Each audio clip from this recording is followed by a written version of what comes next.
Hi, I'm KERRY Cassidy from Project Camelot, and I'm here with Miles Johnston. This is a delightful experience. Great to see you. Thank you. And we are here at the UFO Congress and broadcasting live, and this is a very experimental situation. I have no idea if this is working on my end or what. Here, to bring you into frame, if you don't mind, so we can have both of us. Okay, I'm just David. Yeah. Okay, I'm going to, hold on, there you are. Can you see your little picture there? Good. I can see the little picture. Maybe we can actually see bigger. Then we know what we're looking at here. We're actually widescreen screening it. I don't know if that's a good idea or not. Yeah, that's good. Go. Yeah? Okay, so let me put this on so we've got a good recording. Okay. All right, I think we're all going, and you're on? Okay, hi, one more time. I'm KERRY Cassidy from Project Camelot, and I am here. We're going to be broadcasting live here from UFO Congress, and we've got Miles Johnston. Hello, hello to you, and good to see you, KERRY. Nice to see live you, Miles. In stereo and living color. We're also going to be on another link with Golden Eagle, Tony Pazek, I think that's the term. Okay. So we're on a wireless thing here, and we're on a video wireless thing there. Okay, and we're going to back this up so we can get both of us on screen at the same time. If that's and we've got the UFO Congress all around here. Yes. And we are at the foyer, the front of the Radisson Hotel on the 23rd International UFO Congress. Is not a conference, it's a congress. Okay? Okay. And welcome. Absolutely. Welcome to you. So we actually wanted to be on Revolution Radio, but they're not responding at the moment, so maybe we will be stopping halfway and bringing them on board as well. There are a lot of people here, people that are going to be walking by. We've got Jaime Maussan, we've got Mel Fabregas, a very well-known investigative reporter, journalist, broadcaster. He talks with a strange accent like I do, except his is stranger than mine. Okay, fair enough. And we've got cameras rolling and all kinds of computer equipment going here. And we have Barry King. Barry King's come in from the Basis Project, and he's brought his plates with him, which you've heard in the background. Because I remember when you interviewed Barry King, somebody conveniently started throwing plates and stuff in the background. Absolutely. Are you saying that Barry King is here with us? No, I was just joking because we could hear plates in the background. It's dark English humour. Okay, right. Which our camera crew understands, but maybe a lot of others don't. Because our camera crew is English. We've got Niara Isley walking by. Niara, would you want to be on camera for a brief moment and just say hello to everyone? We are broadcasting. Yeah, we're just live and direct here, and whoever walks and comes past. So I'm going to give you my seat for this moment. And we could be going on air live with David L. Corso in a second, so we just keep on talking and have a good and people will know that I've interviewed Niara Isley in the past. And so have I, and so's the Apache Project. We need another chair. I'm going to go. So Niara, it's really wonderful to join us here at Project Camelot, and I'm now co-hosting Project Camelot for 2 seconds while Project Camelot finds a chair. Okay. This is called Live, and it's very exciting in the sunshine here in the United States. Do we want to move those huge cacti out of the way? So this will be a good way to go. Okay. This way we can have more than one person on camera at a time. Okay, Tony and David, you're joining us totally live experimental. with Project Camelot and Niara Isley, who just sat down, and we're live with Project Camelot, and does Project Camelot want to take over her show?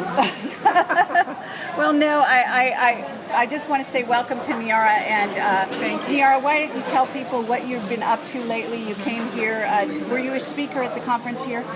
Not this time. I was a speaker in 2010, Okay. and I have been kind of living under a rock, writing my book for a long time. It's finally done, Facing the Shadow, Embracing the Light, Journey of Spirit Retrieval and Awakening. And it's about my military abductions experiences, Okay. and much more. Because I couldn't really give people the horror of those experiences without also giving them the healing process and the fulfillment. Because today I wouldn't trade a thing about my experiences or what I've been through, because I'm so awake and so alive. Okay. I love it. Okay, Niara, Yeah. that's fantastic. Yeah. Because we're now going to try and simulate link with Tony and David. Can we hear anything from you guys? Absolutely, loud and clear. Okay, we'll just keep talking and you just join us whenever you can. Is that right? Yeah, I don't think we're broadcasting live quite yet. Broadcasting live. Okay. Spirit Radio. So we're on the air with you guys. Is that right? Yes, you are. Okay, well, this is ad hoc broadcasting on two stations at the same time while being recorded for Project Camelot. And as guests come and go, we'll just wing it and take it from there. When you go to a commercial break, you'll go and join us whenever you can. Is that okay? Yeah? Okay, wonderful. So Niara, this is your opportunity to talk about what you want to do in the future, what's on your mind, what concerns you the most about what's going on in the UFO community, for example, or in the world at large. Well, since finishing the book, I've kind of leapt off the diving board into looking at other things. One of the things that really is bugging me is this proliferation of like pathological narcissism in all the hierarchical structures of our world, like government, military, religious hierarchies. And so I'm looking at the Archon information, because I've been a student of mythology my entire life. And so when somebody says to me that Archons are mentioned in the Gnostic scriptures, then I know there's probably really something to that. I would really agree with that. I mean, we've had Rosemary Ellen Guiley here discussing the jinn. Yes. And this kind of material. And we've got Jaime, yes? Yes. I need to go to the airport, but I'll be back before 2 hours. Okay, do you want to just say hello really briefly? We just Or come, if you just come around here and together on the just mic. say hello? Right here. They're waiting for me there. Yeah, no, Okay. no problem. This is, actually, I can actually lift this up, and Jaime, you want to just talk to the computer here and see your face on the computer? Make sure Yes, you're well, free. thank you, and thank you for inviting me. I'll be back with you, and I hope you enjoy the presentation I will have tomorrow. There are so many things to talk. Good. There are so many things happening. Good. Thank you. Thank you. Thank Hello. you. That's Jaime Maussan, a very world-renowned filmmaker and journalist. He has brought the world of UFOs really to people at large, and with his incredible filmmaking, just amazing journalist. And it's good to see him also in Marlborough beside various crop circles and things like that. Yeah, well he's traveled. amazing. He's an amazing But I think what researcher. you're saying about those entities is that a lot of people are looking up for ETs up in the skies Yeah. without actually figuring out really who's on the earth in the first place. Yeah. And when we're dealing with the kind of mythology that you're dealing with, which has been written out of all our Christo-Judaic information, we need to find out about this a lot more to see really what's on the earth first before we start thinking about what's up in the skies. Yeah, I know. Well, you know, the Archons, from what I've been able to gather, are these extra-dimensional entities that are created beings, you know, so they're non-organic from what I understand. And they, I think they're jealous of human beings because we're eternal. I mean, this is just a suit that we wear. I and would we caution move on. that. Sorry, I would caution that the Yeah. suit that you're talking about is a rather important suit because it gives It you is. access to certain things. And John Urwin, who I've just interviewed with Sean Stone 3 weeks ago now, has revealed certain information to Sean about how critical that suit is, Yes, it is. and our access to that suit is going to be restricted terminally if we don't Yeah. get things Well, sorted this out. is actually spun into form every minute of every day from our chakra system, from the universal field. So this is actually very important stuff. It's not just a skin suit. It's, for me, I actually really sense, you know, the telepathic messages. They come in first as energy that hits my body, and then it translates to English in my mind. So I'm going to be... you've got sort of an antenna going on here. Human beings are Mm-hmm. definitely what we say receivers and broadcasters by nature. So the skin, the hair, the eyes, these are all our senses that access the various dimensions and so on. But what you've just said, the way it's spun into being, means that when we leave the biogenic field, or whatever you want to call whatever the Earth is, that doesn't work anymore. Right. Well, I think which is a problem for space travel. Yeah, I think consciousness is really the origin of spin. I know Nassim Haramein has been investigating the origin of spin. Yes. But to me, it's consciousness itself that's animating this body and creating the spin and the chakras to create and sustain this body. Absolutely. Yeah. So this is an area of research for you at this time? Because, you know, I mean, I could dabble in all kinds of areas of the UFO field, but I really want to zero in and make this planet a place where people can be free and happy and healthy.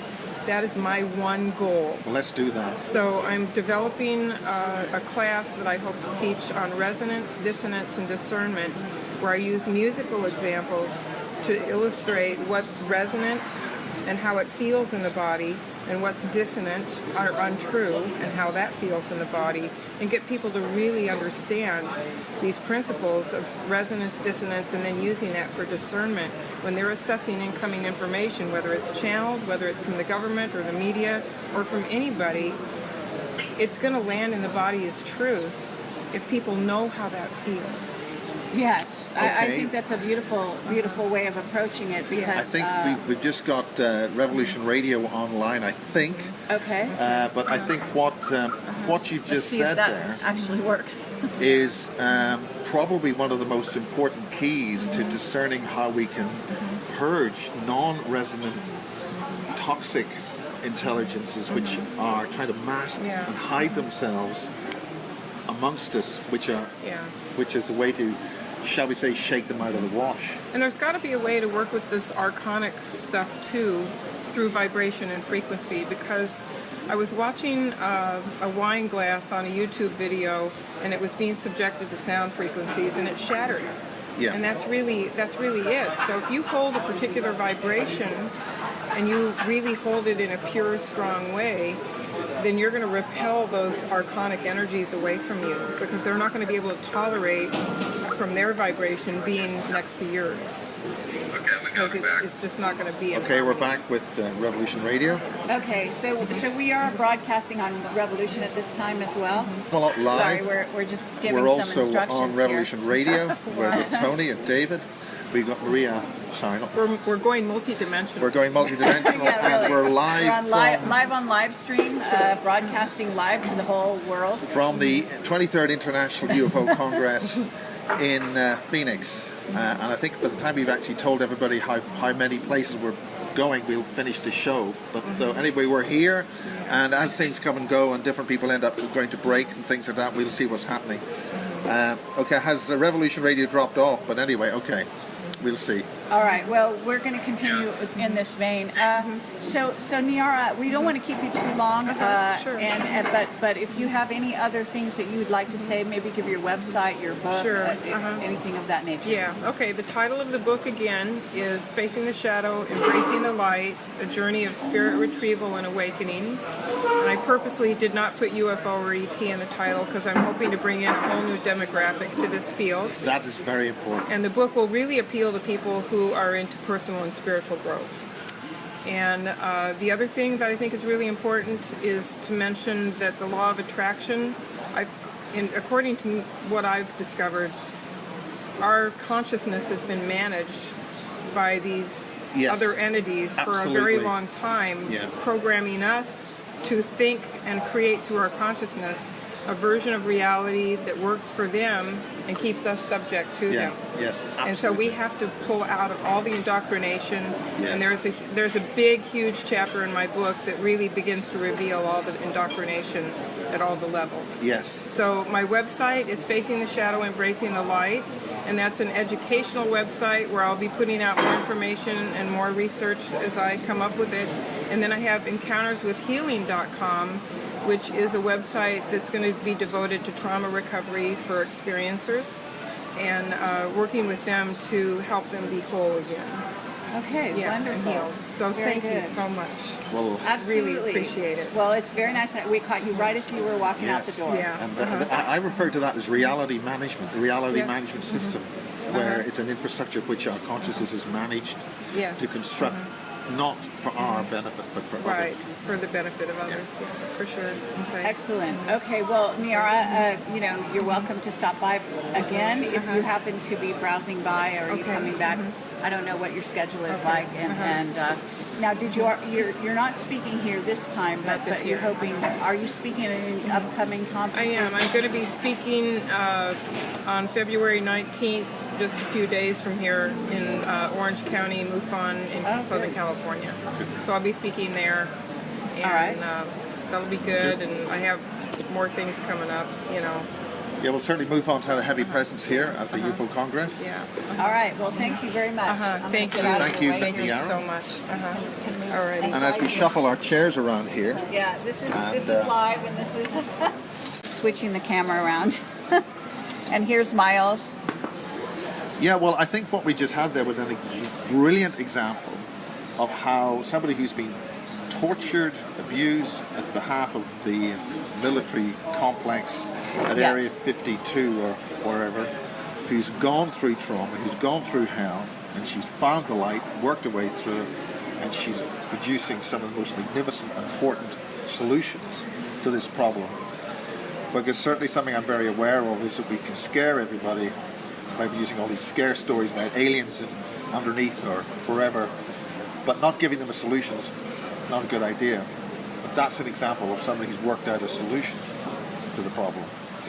Absolutely. Well, Miles, we haven't had a chance to introduce you to the audience here, and you may be well known in certain circles, but I want to make sure that here on live stream, for one thing, and Revolution, if they've joined us, as well as for my broadcast that may go on to YouTube after this, that we introduce who you are and a little bit about your background. Right, well, I'm the founding member of the Irish UFO Research Centre, and that was in the last century, which was in the 1970s, and that we operated with the first UFO research group in Ireland.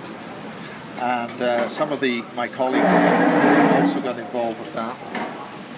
And that was our premier. We published a thing called the Irish UFO News, and I appeared on BBC TV with my school uniform on. That's how long ago that was. And we got the awareness of UFOs and things jacked up into the public domain and the press and the Belfast Telegraph and things in Ireland. And then that led directly into pirate radio. Oh, right. And Yes. the pirate radio thing I recorded was a thing called the Irish era of pirate radio. And that was to do with an explosion of awareness which started in Ireland in the 1960s. Now, what happened in Belfast was, much to my surprise, there was a massive explosion of awareness and positive thinking and cooperation between all the various cultures, all happening in the 1960s. And they didn't like that, so they shut it down. And recent information about that is that some of the major players in that game were actually instituted by the controlling elite, and much of what happened in that environment was completely not what it seemed to be. And I think it's probably best I leave it at that. Oh, really? Yeah. Are you saying, well, I mean, I don't want to just leave it at that. If you don't mind, I just want to go down that road a tiny bit. That's my get out, you see, because everything that happens after this is not my fault. Okay. Because in Ireland we never have arguments about things, Oh, yeah? you see. But you can ask that question, but I couldn't possibly ask that. I see. Okay, well, no, I'm just curious because looking at the bigger picture, because this gets into actually the UFO Congress that we're at Yes, today. absolutely. And I want to say that, let's just sort of turn this a little bit.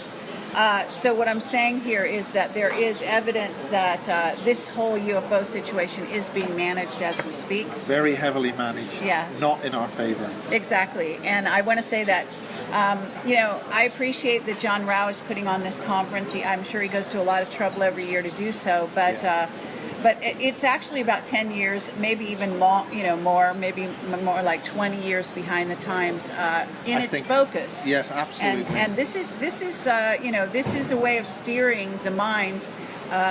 In theory, this is like a beginner's conference. I'm sorry to say. There's actually a poster that's the main poster. Yeah, and I'm going to let you finish in just 1 second here. There's a poster that actually says, "Are we alone?" What it used to say is, "We are not alone." Yeah. Now we've gone backwards in time here, and they're having panel discussions about whether ET even exists. Unbelievable that we are back. So back in the history of Ireland, you're saying back in the time of pirate radio, are you saying that the message was being managed even back then? Well, let's put it this way, just to sort of rejig ourselves slightly. In the United Kingdom, there was only one source of popular music and news. It's from the BBC. Right. Okay. Now, the point about it is that a lot of people miss this, but people within these radio stations had a drive. Let's put it this way: in 1963, in order for you to hear a different form of music, you had to get on a ship, steam it into the Irish Sea or the North Sea, and switch on a transmitter. That was the only other way you got access to the airwaves. Now we've got access to the airwaves by doing little things like this, even though this has got Big Brother watching. And maybe they're only breaking the link so to get a better quality link with us. You might find the bandwidth that goes up, or the bandwidth can go down. That's right. Your shares can go up, but the point about it is that the drive behind where Radio Caroline was created was an ET source. Really? Yes, where Radio Caroline, which goes back to 1963, or maybe it was 64, they came on the air. And it's called Radio Caroline after President Kennedy's daughter, Caroline. Oh, I didn't know that. That's the history of Caroline, basically, in a nutshell. Now, Caroline stayed on the air right through to the late 1980s, and it was the last thing Mrs. Thatcher did was to have it raided. And Radio Caroline was too dangerous to raid by the British, so they got the Dutch to do it. Wow. Now, there was something they were scared of about Radio Caroline. But in a nutshell, the legislation against commercial pirate radio in the United Kingdom is so draconian. It is out. The penalties are worse than if you smuggled guns or drugs. Okay, so there's something in those free thought radio stations that scares the living hell out of the authorities in England. So what happened was in the 1960s, the awareness was exploding. This is all in a book by Terry Hooley, who's a local folk hero in Belfast. He was a record producer. Good Vibrations Records. He produced the Undertones with My Perfect Cousin and that band. He did a lot of stuff. He also broadcast pirate radio out of my bedroom in Belfast while I went to the BBC club and sang pints of Guinness, because there's no way I had anything to do with this broadcast. So we were doing that way back in the 80s. But the point about Terry Hooley's book is it's got a social record of amazing expansion of consciousness in Belfast, and then that had to be shut down, and it was shut down with the reinvention of the Troubles.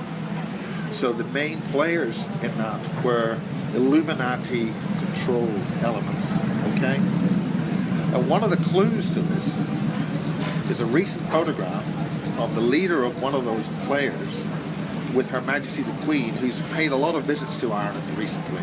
Yes. Now the clue to this is how good those two players really get on with each other.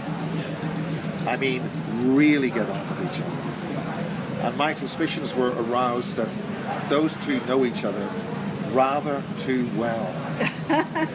Now, the point about this is, if they were as they said they were, there's no way that whoever took that photograph, it's the front page of the local papers, was revealing a rather serious secret.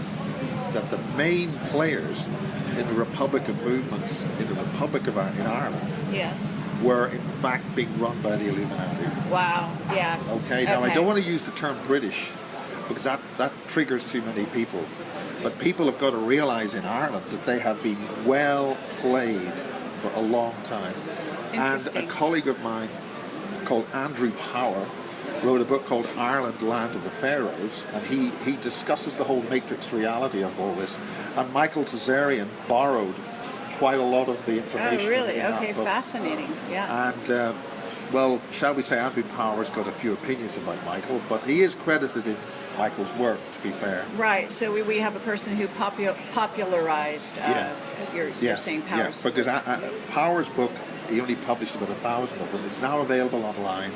But the crucial link is made between the emergence of civilization after the last catastrophe from what the islands off the coast of Europe, which at that time were not, I mean, Ireland was still together at that time, but without going into the dark, deep history. Right. The point is that we were re-civilized from the West and from Egypt. And there's a connection between Egypt and the ancient civilizations which were hit by the last catastrophe and how we re-civilized. And that's why these so-called genetic connections with Ireland, or the so-called Irish, because the Irish refers to the Aryans, those who had the higher knowledge, not blue-eyed blonde things. That's a corruption of our recent history in the last century. But that's why the Irish situation had to be clamped down and the consciousness not allowed to emerge. So when they started to reawaken in the 1960s, that had to be hit hard. But what happened in the South was those pirate stations emerged, there was a huge emergence of consciousness. That's right. And effectively, the church, the so-called church, or the mind control of so-called religion from the Roman Empire, which is still running today, was given a big kick in the ass in the recently. So that's what the pirate stations were about, and that's what my history is, and that's why I'm called Megawatts, because I put on 1.2 million watts of unlicensed power on the Irish border into Belfast. Okay. And was let play with that toy. And then we did it again with Energy 106, and my colleague right through to 2005, and my colleague was then abducted 4 times, and that's when the scuttlers came in. The scuttlers are intelligent hyperspatial devices which were in the transmitters. And spinning right forward to the present day, my involvement with the People's Voice, David Icke's TV station, some of the people in there who were computer network specialists were aware of scuttlers. Oh, really? So they're aware of them in the domain of intelligence and thought information. Okay, well, we need to talk. We need to define that's scuttlers. a long string of stuff Yes. I put together. Yes, but we need to define scuttlers so the people understand what you're talking about. I have actually seen these as well. Yeah. And in a sense, it's, I would call it the spiders that run the matrix. They run along the essentially, walls of the they're matrix. like big spiders about the size of my hand. And in case you can only see this on wireless. But they're electronic spiders or something, electromagnetic or... Well, one of the things, Tom Bearden, I'm a great fan of Tom Bearden. Yes. Tom Bearden, I used to have very long listens. You would have a couple of words at the start of the conversation and a couple of words at the end of the conversation, and maybe about 40 minutes in between. But Tom is a great, he explains how the basic mathematics, the basic science behind what we call electromagnetic phenomena, the science, the physics of what we used in the 1800s and the 1900s and the 2000s. There's a big chunk of that science missing from the textbooks, and that science allows you to directly engineer reality and directly engineer in the, shall we call it, the hyperspatial domain. Okay. So if you have access to technology which can engineer things in a hyperspatial domain, and I'm not using probably the correct terms when I say hyperspatial, but shall we say what most people would term as the non-real domain. Okay. But equally physical. Right. It's there, right? But you just can't quite see it. Yeah, That's what scuttlers are. They're but I wonder if they go into the hyperdimension. Yes. Because Richard Hoagland, talks about hyperdimensional physics. Now, I've never heard Richard Hoagland use the term hyperdimensional before. Yes. I think he goes a bit hyper when he goes hyper. Okay, I know this is Sorry. English humor, so you're losing. Sorry, dark English, Irish humor here. Okay. But the bottom line here is that I believe, he talks about this in regard to the base on Mars, the 19.5. We're talking Which about... just happened to be the degrees that Sky Television transmitted on the Astra satellite. Oh, really? Yeah, these are not accidents. Not accidents. Not by Sky any TV stretch. being Rupert Murdoch's Yes. station, which he was chosen to do that. And Well, that's an interesting phraseology. Can I ask you, why do you say he was chosen? Do you know something about who chose him and why he was chosen? well, way back in the days when I was trying to get TV started from the Irish Pirates, I asked Chris Kerry, who did Radio Nova. And Radio Nova was the land-based version of Radio Caroline, and it was allowed to be set up in Dublin. And they pumped out AM radio with a 50,000 watt transmitter, which was beefed up to put out about 80,000 watts. And they broadcast into the British Isles and kicked ass on the AM band in the 1980s. But Chris Kerry was a sort of, and the team of people involved with that were from Caroline, Radio Caroline. So the point about the Radio Caroline situation is it bred a whole team of experienced entrepreneurial people who engineered and pushed this higher awareness out in broadcasting. Okay, but where does Rupert Murdoch come into this scenario? Rupert Murdoch comes into it because I had personal discussions with the only other person in media who had the money to put multi-channel television and radio on, and that was Maxwell. Robert Maxwell? Robert Maxwell. Fascinating story. So the idea was to do this from the Isle of Man. Basically use the Isle of Man as a satellite and radio broadcast hub to pump everything out across the British Isles and also do it on television on the satellite. But with the higher consciousness With the higher idea. consciousness, but he failed the higher consciousness threshold, and so the only other solution to this was Murdoch. Okay?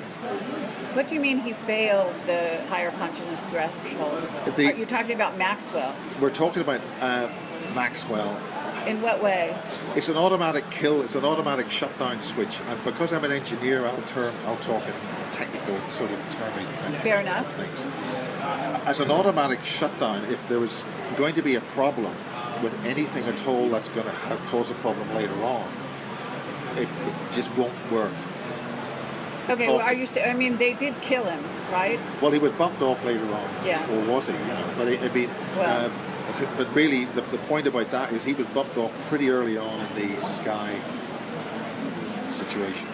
Now, the thing about Murdoch was, if Murdoch's been the whipping boy in a lot of this.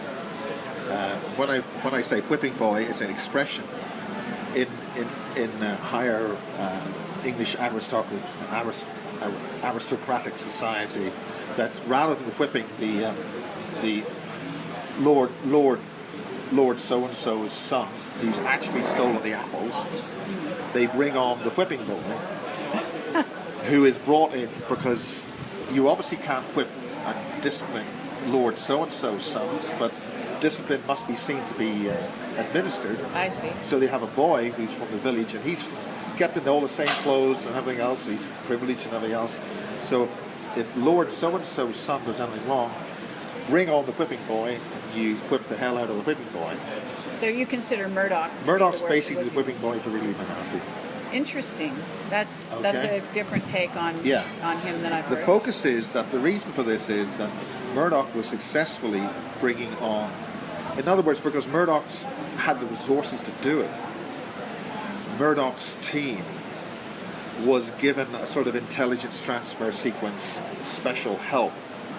However, if they screwed up on that, big time out, okay?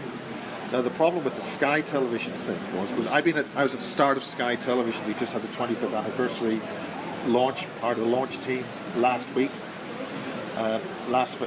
2 weeks ago to this conference. I was invited back. But Sky is still owned by Murdoch, is it not? No, it's not. Sky essentially got diluted and taken over by British Satellite Broadcasting about 18 months to 2 years after the Sky project got going. Oh. BSB. Is how they BSB, go. that's British Satellite Broadcasting, Uh-huh. and to this day it's British Sky Broadcasting. That's, but Okay. the on-air title, the on-air name is, but in all but name, Sky was taken over. I And there see. were key elements from Radio Caroline involved with the launch and startup of Sky. And it's at that time that the toxic black energy was then brought in to Sky, to the extent that Sky's digital launch was actually held at Battersea Power Station, the defunct power station that's in the middle of the centre of London, which is one of the most toxic black energy sites you can have in British broadcasting, because they use the electricity system. That's why they have to have a network of electrical power systems as a black energy source.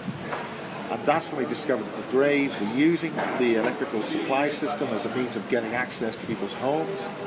And if you talk to Tom Bearden, the use of scalar energy through the electrical grid into people's homes is another mechanism. In other words, it's a backdoor approach into your home, which is why they do not like people living off-grid. Oh yeah. You can generate your own power, but you must be connected to the electrical supply system. Yeah. Very, very And good. there's a Excellent. whole- yes. there's a whole different- Absolutely. And I will just say that I interviewed Pere Vila not long ago in Spain, who talks about the groundwater and how that's utilized in communication, in shutting down, in actually forcing people to live in certain areas of the city that are then easy to control via putting energetics into the groundwater that Yeah. actually reverses the natural flow going the opposite direction, and consequently kind of screws up their energetics, their lives, Yeah. makes things not connect, which should. And what they do is they then live where the healthy energetics are on the earth, where the groundwater is flowing well and connecting well. So they make sure that we are actually in very uncomfortable places Yes. most of the time. Now, a very interesting person, which you may have heard of, is called Maria Wheatley. Now, Maria Wheatley is the daughter of, I think, Dennis Wheatley. And she's a brilliant woman, and she lives in Marlborough, the centre where the crop circles are. Right? And I just had a chat with her on the Basis Project update number 9 about the Earth's deep water in Yes. the deep aquifers. Yes. The Earth generates its own water, and it's the water which is pure and full of energy, and where it emerges into the upper surface, you have the spiraling effect in water, and that's where our ancient ancestors found and got this healing water. That's right. Now the point is, the fracking. Miles, wasn't that called H3O? Yes, H3O2, I think, Yes. or maybe H3O. Now the point about this is, under pressure, this clean, energetic water from the living life of the earth is now going to be contaminated by the fracking Right. in England. Now, just having a laugh right now, England has been absolutely smashed with hurricane after hurricane after hurricane of storms, and they've been hitting the west of England, Okay. and they've been saturating literally Somerset and Somerset levels and all this sort of area. But what's been happening is that's been hitting the aquifer, and up until about 4 or 5 days ago, the west of England was considered irrelevant, as not enough people living there. We don't have money to save country and town. It was a beginning to separate country and town, basically making the country not a place to live. You have to live in the town. We don't have the resources to save you in the country, but we have the resources to save you in the town. Now, as a geologist pointed out on Radio 4, to the Broken Biscuit Company, I call that the BBC, the Broken Biscuit Company. They're all happy and Larry as these people in the West, these horrible, nasty people over in the West. It's all happening over there, but as it was pointed out, the aquifer is going to be super saturated, and that's happened now. So all those energetic storms which have been hitting the West are now erupting in the aquifer, the Cartesian wells in London, and the Thames Valley, and they're now under emergency situation there. So the point about that is that those storms coming in one after another, 200% rainfall in Denmark alone, is an energetics attack on that part of the world. They're just being run up like a bunch of bowling balls, just running them all in. And in the middle of Wiltshire, I noticed the scalar energetics in the atmosphere. Well, certainly you can see the scalar in the chemtrails as well. I have to say they're worse in England than I've ever seen anywhere. Yeah. I think when you came to Passing Clouds, yes, run by the wonderful Eleanor, hello Eleanor, after you finished your... Yes, that's right. We had the most overwhelmingly ridiculous hello. Everyone came outside and it was just unbelievable. Chemtrails everywhere. And we took pictures. It was unbelievable.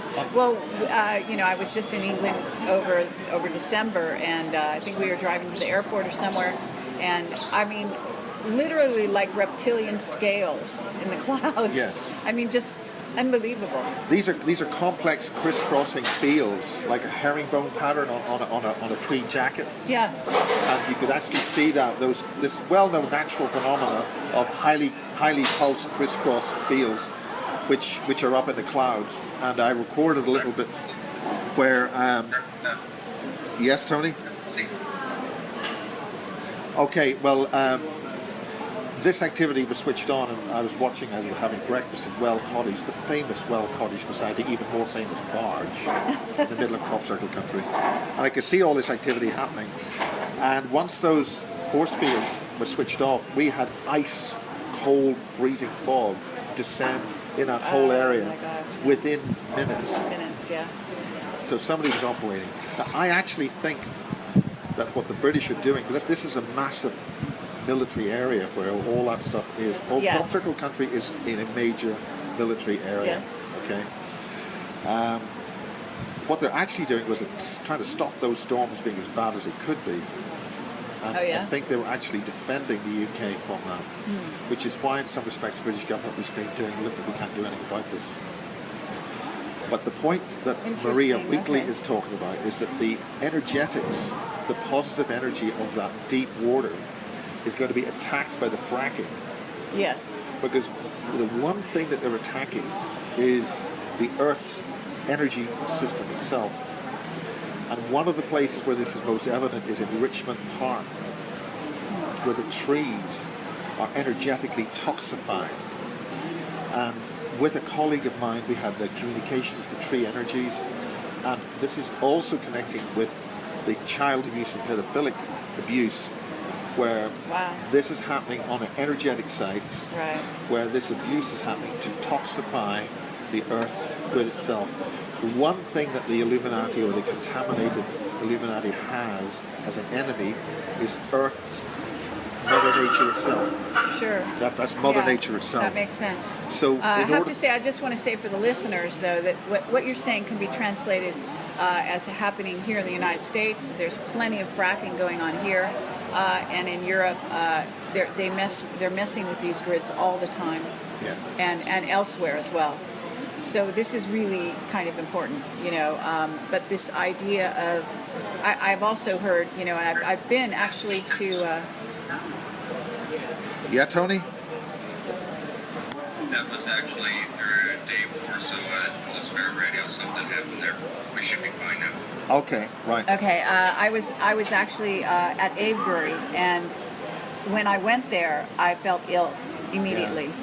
And then what happens is I sort of have to do some kind of translation or whatever it is, and then I'm able to go in further and deal with the situation. Yeah. But the ley lines, the various lines, they say the Michael and Mary lines, these are all have been turned toxic, actually. Yes. And there's a lot of, I'm not the only one, but there are a lot of people that are sensitives, what are called sensitives, more or less, who go into these places, even people that don't know they're sensitives, earth sensitives, who then take and transfigure these negative energies through their body, and then it comes out healthy again, and we actually work with the earth in that way. So this can be reversed, but this is going on, absolutely. Well, I think this is so important, and again, when Niara came down and said what she said, I think that is just on cue, and it's so important.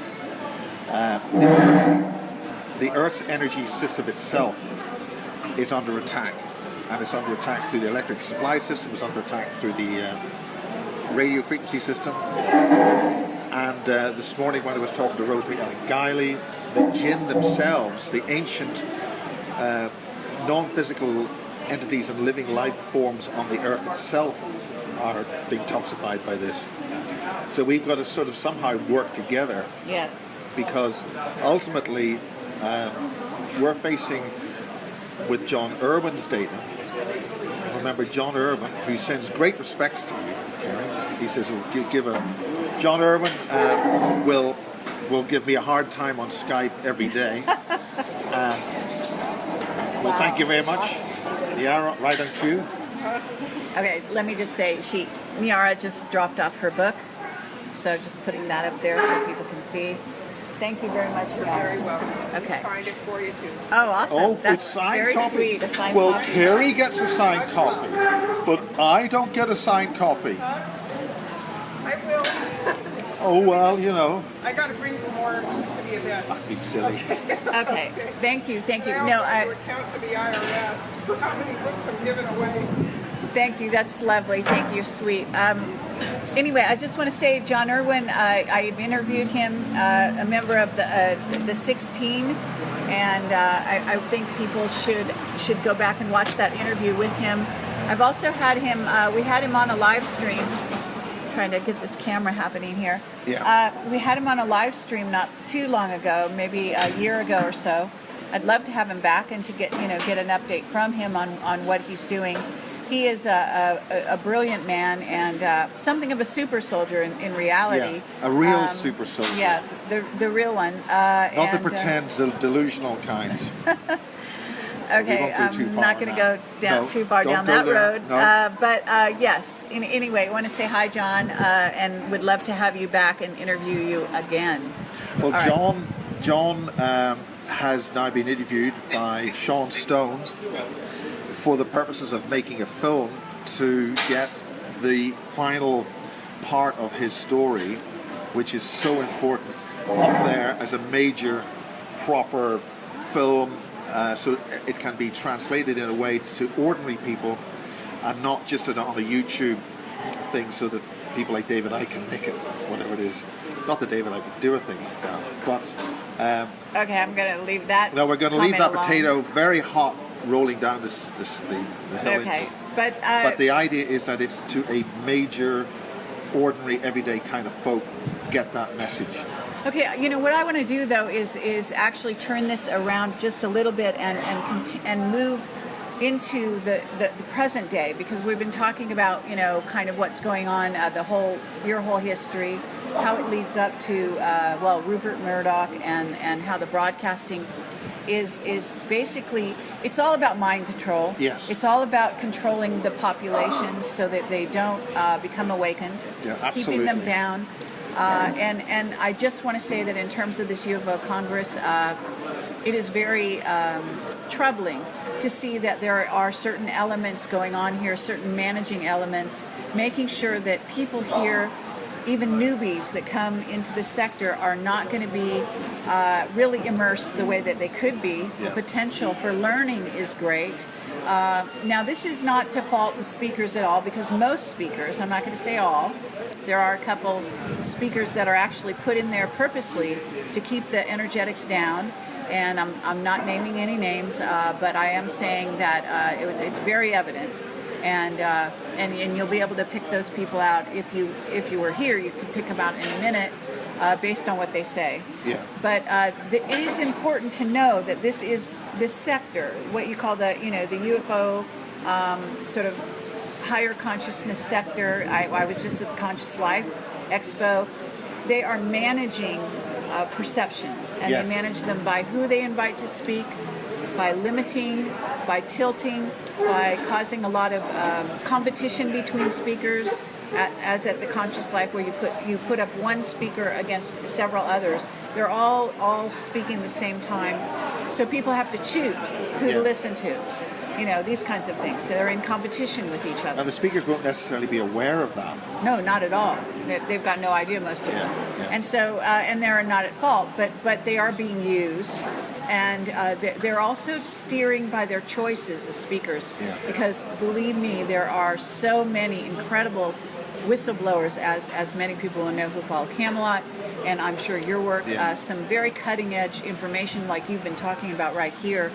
And I'm so happy that you've brought these subjects up because it isn't going to be touched on at this conference at all. And certainly not the black goo. That's right. And that's a whole another land that we can get into.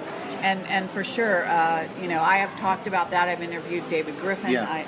David Griffin really is the researcher who, as one of the 4 co-members of the now sort of defunct MASH project thing, but David really did get in that information about the Falklands War. Yes. And about what it was really about, or maybe it's what they found after they started the war. But the black goo is, and how the British got involved with it, and then really why all those. I mean, basically in the early 1980s. There was a thing, just for people who don't know about the Falklands War, but basically the Falklands War is British war in the Malvinas, or the Falkland Islands. And the Brits went down there to get back what was theirs, blah, blah, blah. And there's a bit of a war in the early 1980s. But the problem is that there was another island where they discovered, through a source which we believe is a contactee, that the Argentinians were working with blue-grey ETs in a strange black oil that could be manipulated using electricity. So from a logistics and weapons point of view, this is a really big find. They were working at it in very cold temperatures in Thule Islands, the southern Thule Island. There's a Thule Island, or Thule Island in the northern hemisphere. This is obviously the southern hemisphere.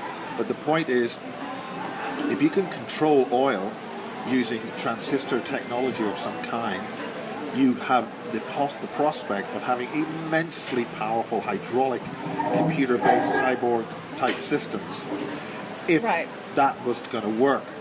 It becomes black nano oil, and let me just say, because I know you have a lot on this subject, but I've also been researching this heavily and gotten some whistleblower testimony in this regard. So I just want to say a couple footnotes here.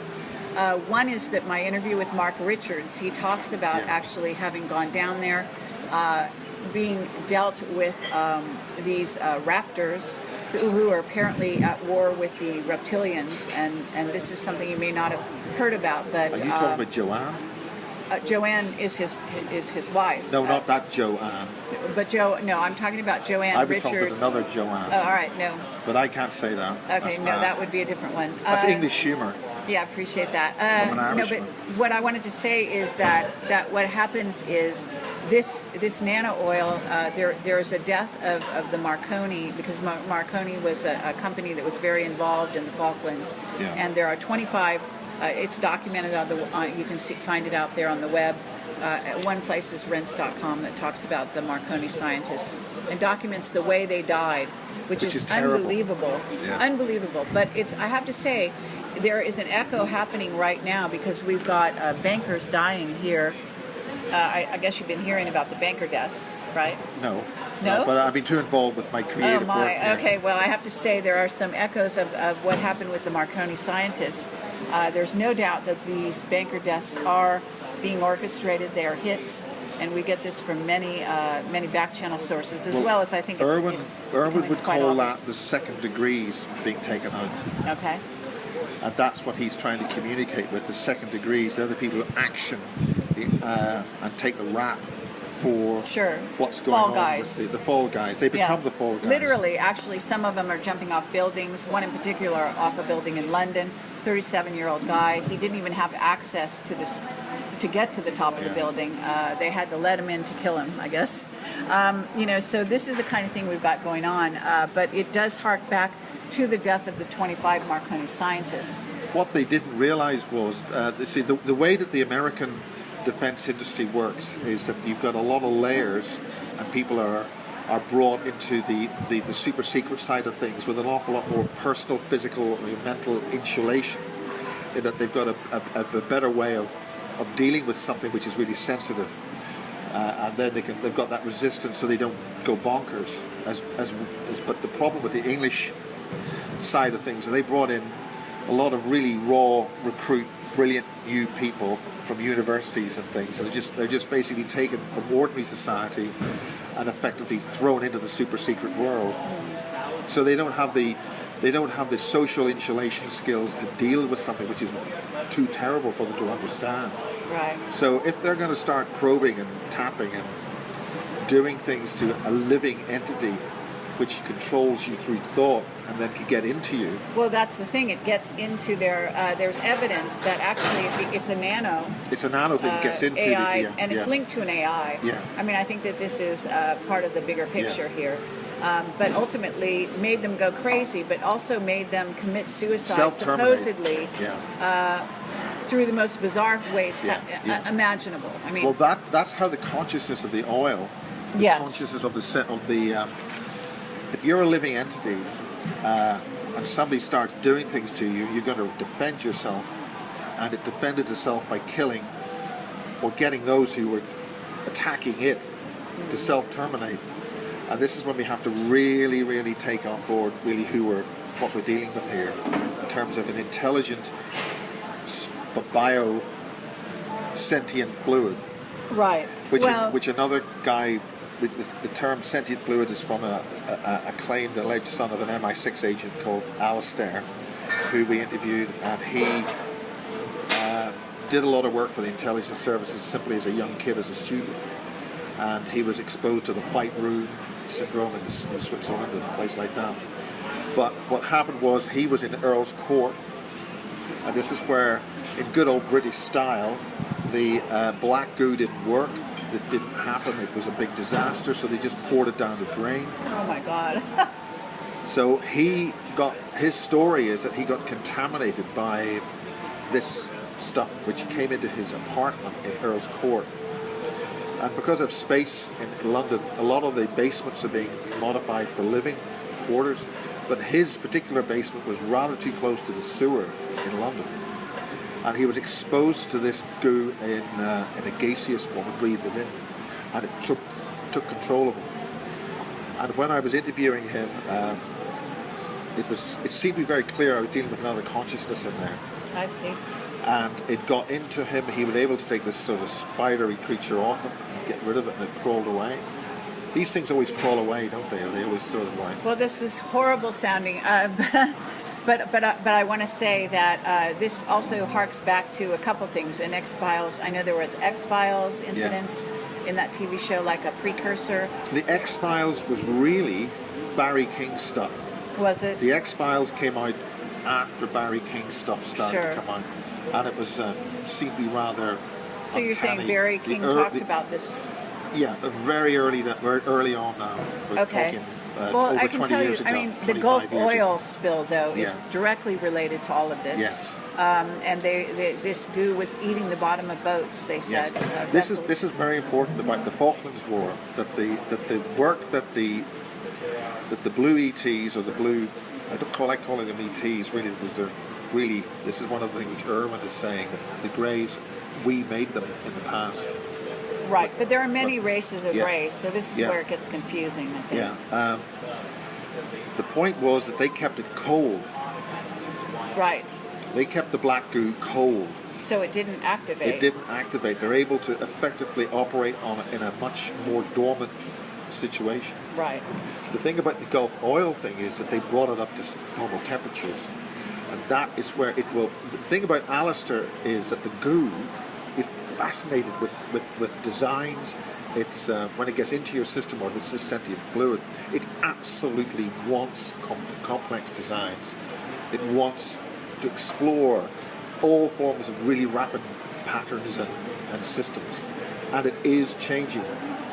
What he was describing was it is going to start, it's in the London sewage system.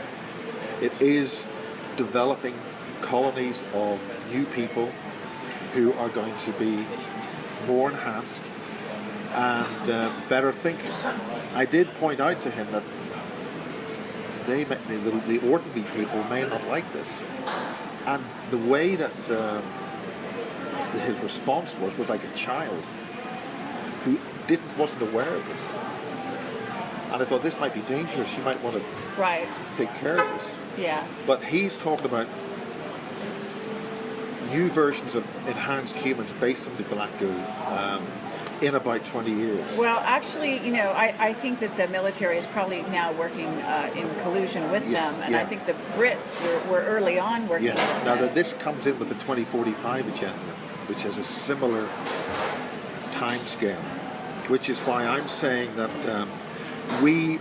you and I, we are the last generation of humans who can deal with this, educate, and maybe make contact with this in a positive way. We're dealing with the archons, the jinn, the consciousness of the black goo, the other ETs, and whatever is here to wipe us all out. Well, we're talking bottom line also about transhumanism. Yeah. So this is an important. Are they trying to communicate with us? Are we coming up to a break with you guys? That's okay. We could have a break. We don't mind. Yeah. We are looking to see and I do see that I've got a possible contact here at Revolution.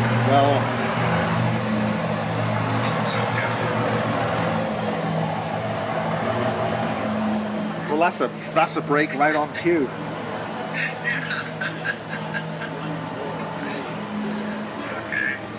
Is that for how many minutes? I think it would be about 3 or 4 minutes. Dave, are you there? Okay, I'm letting, because Revolution Radio at my end wants to come on board, and I think that we should go out and maybe grab some passerbys, because there are a lot of interesting people at this conference. Do we want to get the time? So we're going to take I'm going to stop. I'm going to go offline here for a moment.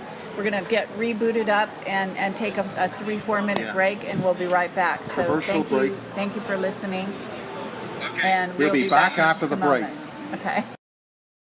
This is a whole network going on. We've got cameras. We've got 2 computers. All right. Okay. Cool. Okay. I'm gonna shut up. You just do your thing, and I'm gonna run the strings out. We should be good to go. Okay, so we are again we're here at the UFO Congress. This is part 2 of my broadcast, and we're going strong here. We're going to go for maybe another hour. Yeah. And then have to shut down because I have an appointment to get to later on. But I've got a recording at 6 for the basisproject.org. Okay. What I'm going to do is put Miles on here, and Miles, because I'm kind of giving you the ground here, so you can speak about other topics or other things that you might not have had a chance to cover yet. Because I know we're talking about the black goo. I'm not sure if we're kind of... Yeah, well, I think we sort of introduced the black goo. I think the information that I have, and I know that you've got information obviously as well, and obviously David Griffin, let's make sure that we get him. David Griffin is Exopolitics in the UK. I think he's still doing that. But David has been having some very major encounters with beings in what's called the abduction corridor in the middle of the Midlands of England. That's between southern Yorkshire and Lancashire. And he's asked me to record this with his... I think we've asked him to record this with my cameras, but the problem is anything that tries to record any of this stuff is shut down. Oh, really? So we have to sort of see how this is happening. But I think it's very interesting that he's been getting real contact with other beings of some kind. Has he? Okay. Well, I've been trying to get back in touch with David for a while. He's always very difficult to get in contact, and if he ever makes a Skype appointment, it'll never happen. Okay, well, because, with his amazing research, it would be great to see, I've gotten more whistleblower testimony along these lines. I'd like to sort of bounce it off him, see how he feels about that. I don't know if you've ever gotten into what's the sort of battles going on underneath the Pacific, with the underground bases in the Pacific. No, I haven't, but the first idea that there was some kind of battle going on was with my friend, the other colleague, the crop circle researcher, a brilliant guy called Winston Keach. He lives not too far away from Simon Parks, up in northeast Yorkshire, and we, about 3 years ago, I think now, maybe 2 years ago, we noticed that there were a series of very deep, but not that deep, quakes, instantaneous releases of energy in England, strictly England. Okay. So I think the first of these was in the Lake District, and the second of these was not too far away, or from underneath Fylingdales, which is one of the super secret bases in England. And another one was in Cornwall, which we know there's some ET type bases there, because we've had people photograph stuff going into a Royal Navy, a land-based Royal Navy base. Okay. And again in Kent, and we know there's some stuff going on down there. I think effectively, if you really want to get an underground look at England, it's practically riddled with ET type facilities. Manchester's Yes. a major hub, and also the whole Lake District area is a major hub. That's Very where interesting. the whole, in the northeast corner of England, basically the Cumbria area, the Lake District area.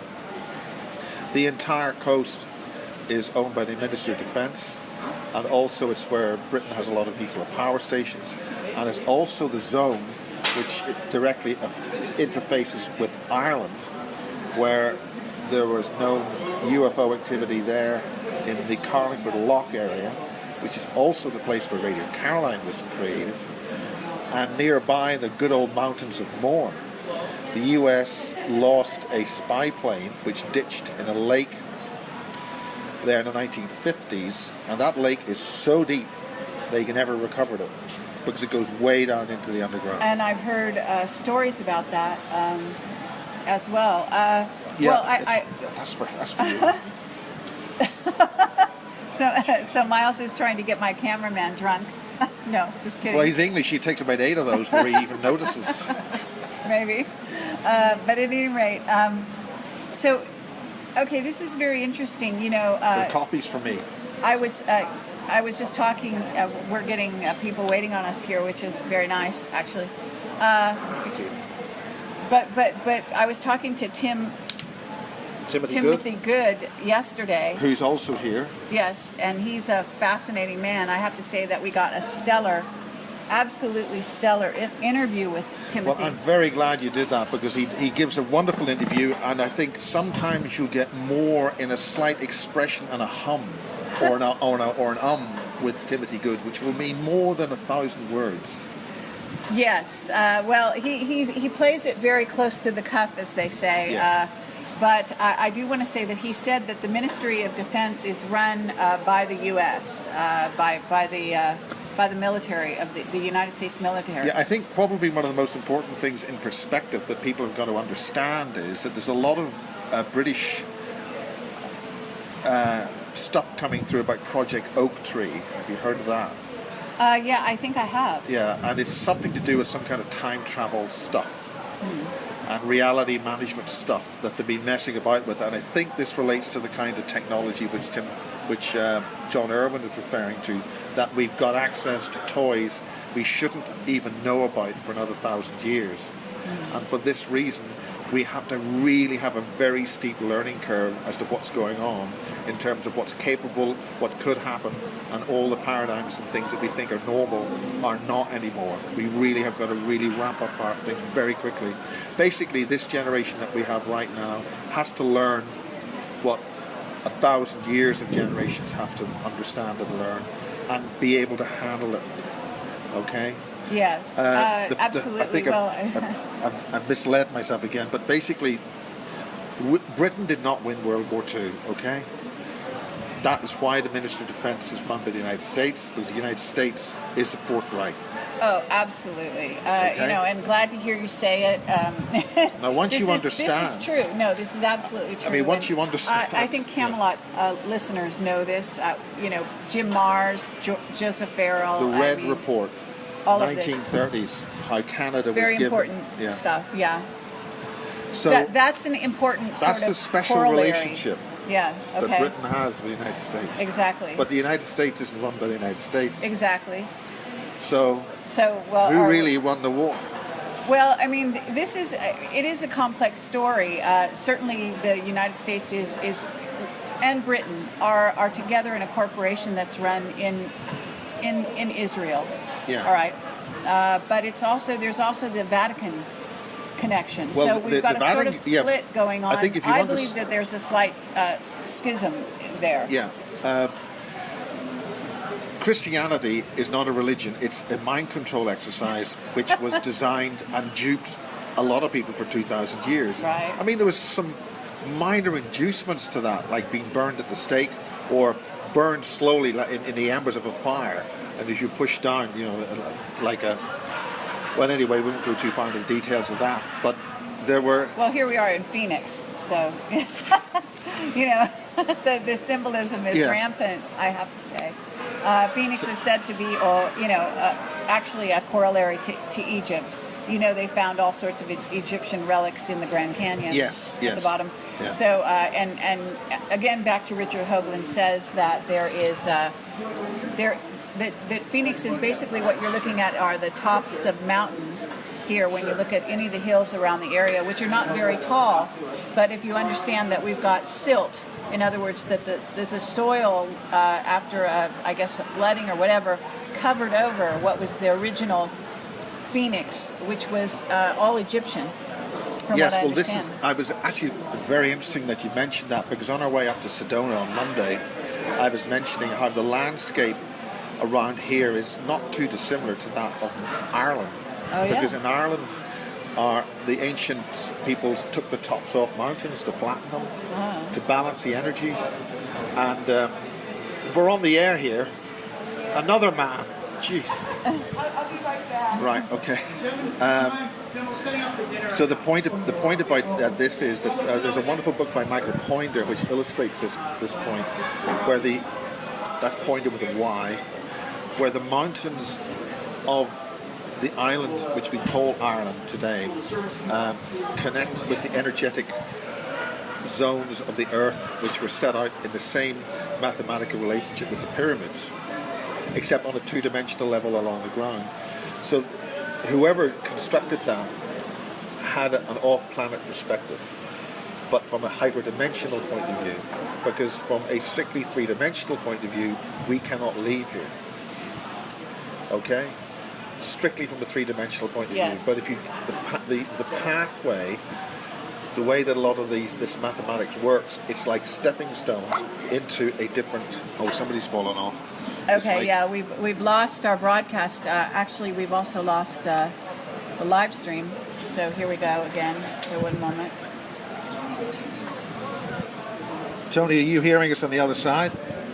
Yeah, absolutely clear. We're having no problems with you. Okay, I we'll... would like to interject a question yeah. to both you, Miles, and to Kerry, is that one of the things that in this big picture that I really sense over and over again is how the technology always ends up in the hands of the psychopaths. And my question is that ultimately, what is our defense against this? And the only thing I keep coming back to is consciousness and spiritual energy. Yes, which is why those two factors are being manipulated. Consciousness, just in case the camera didn't hear that spiritual energy and consciousness, both of those very factors, both of those very components, are being directly engineered against our interests, which is why we have to get ourselves to be able to fight and to be able to prevent those tools, those things being attacked, which is why the cities that we have are laid out the way they are, which is why so many strange things happen to be going on. There's certain ceremonies and things happen in certain places, certain buildings. Well, this is boiling, what I call boiling the frog. Yes. So that's in essence what's happening to humanity here. If you look at all the things that are attacking humanity at this time, it's actually rather overwhelming. Actually, we've got the owner of the... John Rao. He doesn't want to come on camera. We could put him on the hot seat, but we are broadcasting live from UFO Congress, and he's just walking by. We want to thank him very much for this opportunity to be able to do this. We do want to encourage him to have some more radical speakers in the future. I'll leave that up to you. You bring them along. All right. Okay. Thank you very much. Thank you John. very much. And we are going to be grabbing some other people. In fact, I'm going to go off on a little quest here because there's a particular witness I want to bring forward if I can find him real quickly. So I'm going to turn this over to Miles if he'll take the reins and Oh just my God. off the top of your head. Yeah. You know, are you able to? Yes, I think we'll seat focus of on your hands, how the hands for 1 second here. how the Earth's energy grids are being And manipulated. I'll be right. Yeah, thank you, and I'll be right back. Yeah, this kind of information which we're talking about comes from some of the targeted individuals which I've been contacting myself through the Basis Project. Now, the problem about it is I can't give that person any credit. I can't give those individuals very credit because they're in very real danger. A number of the people that I've been interviewing who came forward in the last couple of years, which I sort of shared with the Amash Project, are in very great danger, and a lot of them have gone underground to protect themselves, and we'll leave that. We won't highlight that. But the point is that as targeted individuals, they've got implants and other sorts of things in them which send out signals. But the link is that where they live, they're being targeted.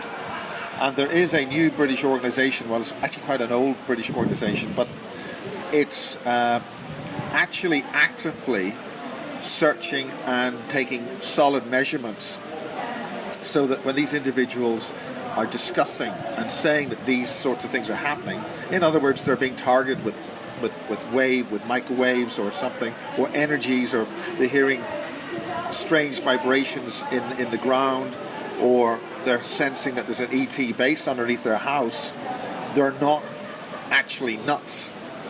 They are actually encountering those kind of things. And this is happening almost in plain sight in London and in cities across the United Kingdom and elsewhere.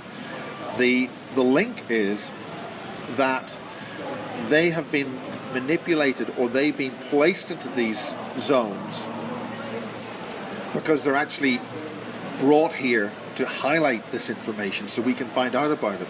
And they're taking the rap really straight head on in their personal lives, in the way that their bodies and other things are being changed, and they're going through a really hard time, including things like their pets. Yes?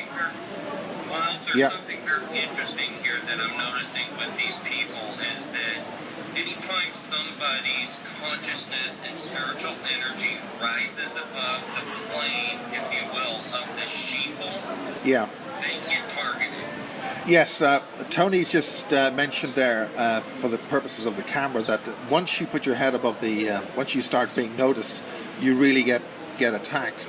And so when people do that, they're actually very, very brave. Because one of the things which Kathy Morgan, who's one of the MK Ultra and twins survivors and researchers in England, has found out that the actual medical procedure for sectioning you has been gerrymandered or sabotaged so that any symptoms that you come up with your doctor or any medical or psychiatric person, that you go for assistance and you come up with any of the symptoms which you describe, those symptoms have been built in to the medical literature so that it basically says if the person says the following things, symptoms, they're bonkers, so section them. So it's not actually a conspiracy from the point of view of the psychiatric staff. They're simply looking at the manual, the medical manual. If somebody comes up and says they're suffering from the following issues, they are a targeted individual, they are being attacked by entities and other forces and elements, but they're not bonkers, but the manual says so bingo, you go straight in there and you're sectioned. And a number of very brave people have been coming up with this. Just when you were away, I was referring to targeted individuals, but also people who are being very badly and heavily targeted and complaining about energies and force fields and things. This is actually happening. Oh yeah. For sure. And there is a British team, organization, which I can't quite remember, but they are going in with instrumentation. They are detecting these force fields. I certainly been into this person's house, and there is gigahertz radiation going in there at very high powers, off the scale. Right. And they are hearing these things, and there are rumblings and things underground, and there are ET type energetic bases being drilled under the ground where they live in cities in London. Yes. So this is all happening. But if you actually mention this to a medical person saying, look, I'm sick or I need some help, bingo, bonkers section. That's right. Yeah. Yeah. And the same thing's happening with, there's a brilliant woman in Northern Ireland called Sandra Barr, and she has done an awful lot of research into the numerology and an awful lot of the background to the royalty and the sciences behind that and where people live. And she's worked out really what's going on.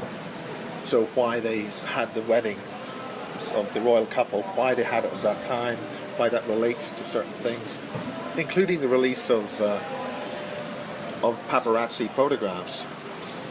The paparazzi photographs, these terrible photographs which invade the royal couple's privacy, were all staged.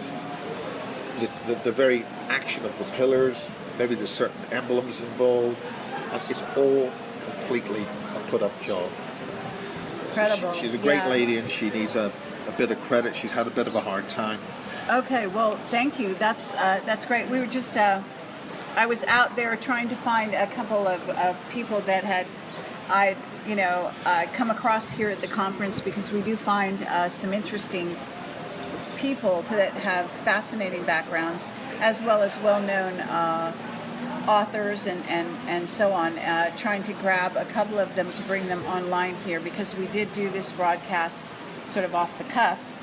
I'm not. No, I think we at the planning meeting, Kerry, last week, when you came to London and sorted this out in my office. I wish, yeah. This has all been very heavily planned. Of course, this is a complete rouge. It's got the image of this idea that maybe it's made on the hoof and it's just randomly complete chaos. Right. We're just doing but this. But really, it's been heavily planned. And okay, all right. Well, people are not going to get humor. That's too dark. That's too deep. Okay. But at this moment, I did hear you talking about the royal wedding, and I know that there was a very special. There's a lot of symbolism going on with regard to the visits to Ireland as well, and where the Queen has gone. And are you able to talk about that? Philosopher's Stone, I think she went to visit, and then Obama went to visit it. Yeah, they all. Now, Veronica Ford Keane might be able to give you some more information on this. Are you aware of Veronica Ford? I don't think so, no. Veronica Ford Keane is the widow of Montague Keane, who died in public. I think it was at an Oxford or Cambridge debate. He just died in mid-sentence.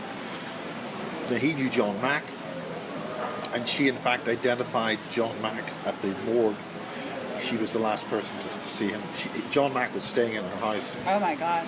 So she got a lot of connections in that regard, but she's been doing a lot of work in Ireland with those very stones. And she, from what I understand, is that she got there before the Queen did.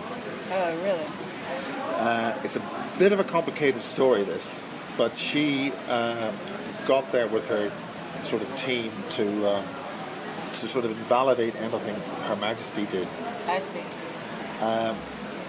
That links the whole point about the island, which we now call Ireland, and the connection with the energetic grids in the earth, which is why they're there. And for instance, the royal wedding was with Prince William of Orange, which of course goes back to why was the original Illuminati revolution, which was a magical ceremony, which was the Battle of the Boyne. So from an Irish perspective, that war, that battle, which has caused so much trouble and strife, were being used as a mechanism to cause a bipolar conflict thought switch in Ireland. So if anybody ever got anywhere, they'd immediately have a bipolar conflict switch, never able to resolve anything. That's what that was for. And that's where nobody in the north will agree with anything, and then it's fractal. No matter where you go, you have these. But that's was part of what we were doing with my radio station thing. It was breaking the matrix involved with that. But the point is that the Battle of the Boyne was an Illuminati ritual, which was on the banks of the River Boyne. The River Boyne symbolizes the galaxy, and the symbology of it was an alien or foreign beings coming across the galaxy to here and establishing a foothold. So the Battle of the Boyne was essentially the first of the main Illuminati revolutions, which started to shape our most recent past, including the American Revolution and the French Revolution. Well, I mean, you're quite a historian. And Chris Thomas, who's a Welsh perceiver, has come up with that. Oh, really? And he has a unique name for these kind of ETs. He calls them the Velon. Now, there's no other source of that term, Velon, except in the science fiction TV series called Babylon 5. And Babylon 5 uses the term Velon, but also has these black shadow entities and the wars with the dark entities. Well, I want to ask you, while I have you here, Miles, I wanted to ask you about the whole, since you're not English, but you're Irish, but you must have paid some attention to, 2001 Stanley Kramer's... Kubrick. I mean, Stanley Kubrick. Yes. Wrong person. That's another person. Anyway, Stanley Kubrick... his wife is still alive, and I've always wanted to interview her, and I'm wondering if you've ever tried, because there is some evidence that she would know a lot more about what he was really involved in, and I'm just wondering if you might know. Well, I haven't tried to interview her, but I think the symbology of that, and of course the whole point about 2001: A Space Odyssey is it's not Jupiter, it's Saturn. They just couldn't make the model in that era. They couldn't make a good Saturn from the stage filming point of view that was going to work. Okay. So they switched it to Jupiter. Right. And it's interesting that the diamond spiders from the moons of Saturn are meant to be the kind of things which are coming here. And it was interesting that there's meant to be a nest of them in Cumbria in the Lake District. Are you saying there already is? There already is. Some people came to me and they said that there were these giant spiders which were deep down underground. Really? Yeah. I mean, now we're talking about another. We're not talking about the sort of electronic. No, we're not talking about the scuttlers. Yeah, the scuttlers. You're talking about a different... And we're not talking about the Kraken either, because it was the Kraken entities which were noticed in London, and I noticed at the entrance of Sky Television. I mean, I have a whistleblower who has said that there was, these, dreadful as it sounds, these spiders that were on the way here. Yeah. The problem about the reason why I'm mentioning the Lake District is because another colleague of mine and I stumbled upon what seems to be a completely artificial structure of existence, that they basically the inhabitants of that region of England are being taken, and the people have screen memories, and we triggered their screen memories in the way that we came into the hotels, and they operated like a network. And once we were allowed into one of the places, suddenly the whole place filled up. And they seem to be, we seem to have triggered some kind of Village of the Damned style of reality up there. And again, that's a part of the UK where one of Britain's most important researchers had all her computers taken, all of her UFO research in that region, all taken. And we were going to have a major interview, but this never happened. Well, I mean, along these lines, actually, I want to run this by you, because what I'm noticing is a sort of for lack of a better word, a crackdown in across the board, actually, that has to do with, you might say, there was a sort of almost a renaissance that happened over the years when Camelot was first in operation. Information was more plentiful back then. It was really getting out there. And what seems to be happening right now is everywhere that I go, there seems to be a slight dumbing down, and I'm wondering if there's a preparation behind the scenes in the military-industrial complex, so to speak, that is preparing for something that we've not been told about. I'm very firmly convinced that we have a new player on the block. There's a new kid on the block. Okay. I have a very, very strong feeling of that. Well, okay, let me just prompt you there, because I've also heard this, but I heard that it was the Chinese who have this new partner. The Chinese were attacking with the dark elements through Murdoch into the they were using the Murdoch Empire as a mechanism for injecting a very dangerous toxic consciousness through all of basically Western media, the whole thing. Because it's all interconnected, they got a foothold into Sky, which I found out about and warned about, and it was the first batch of management that came in from Murdoch's. See, Murdoch was being used. Right. So his satellite station in Hong Kong, the management there were taken over.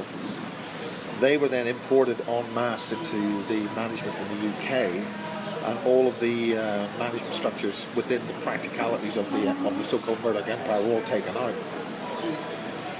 Well, can you describe what you're saying, sort of a toxic consciousness that they were sort of putting out there, but can you describe what you mean by that? Well, the first thing that goes is a sense of humor. Okay. And that's why when you got somebody like Colonel John B. with his sense of humor, that's a good sign. Okay? We won't say too much about that, but the key to it is the sense of humor. Now, the point about it is that with the train of events which happened in 2010, and my personal warnings when a former director of BBC, I'm not talking about television director, I'm talking about the director at BBC board level, came to me at Glastonbury and warned me that the BBC was infested with mind control, and his pure, simple task was to alert the Director General of that era, which was some time ago. I don't want to put too many dates in here so people can work it out. His job was to actually monitor mind control activity at the BBC. Now, he reported to a Director General, and that Director General was not human. Really? In his words. Okay. Okay. Yeah, that makes perfect sense. Okay. Yeah. Now, other senior top-level people in other broadcasting organizations also warned me that who they reported to when they were given briefings by certain agencies in the UK, those who were in charge of those agencies were not human. And I spin back to the very first UFO Congress that I attended, where I had to have a very steep learning curve at that time, the Showboat Hotel, that when I came back, the British sci-spy that was conscripted to work for British intelligence, because the Brits are involved with remote viewing and they have a close relationship with a number of ETs, and when UFOs come around they're able to get feedback. Yeah, that was one of ours, or there's going to be a certain activity in this area. Right. We were pre-warned that if you see a lot of stuff happening there, it's going to be... They had a quick turnaround in terms of information. Well, that is interesting, but you know what I want to talk about, because you're talking about the ETs that are sort of behind the scenes. He was then taken for cross-examination by a non-human being on a base, on a civil airport, 3 hours flying time from Belfast. So the point is that we seem to have a non-human, not alien. It's very important that we don't use the term ET or alien in this regard. I was corrected in that. That is simply a non-human intelligence infrastructure which is controlling things. Okay, well, we're talking about an AI in this case then. Could be. That's the point about the black entities, that the way they link up, like nerve cells. Sure. And I think that they use the electrical supply system as an early form of artificial intelligence, which behave like a neural net. Yeah. And what they've done is they've simply upgraded that using the Wi-Fi and other But the technologies. NSA, you know that, for example, with the Snowden releases, that the NSA is hand in hand with Britain. Yes. With, I would say, in fact, with, what do they call it, GCHQ? GCHQ, yeah. And as well as, I have some information about Men with Hill.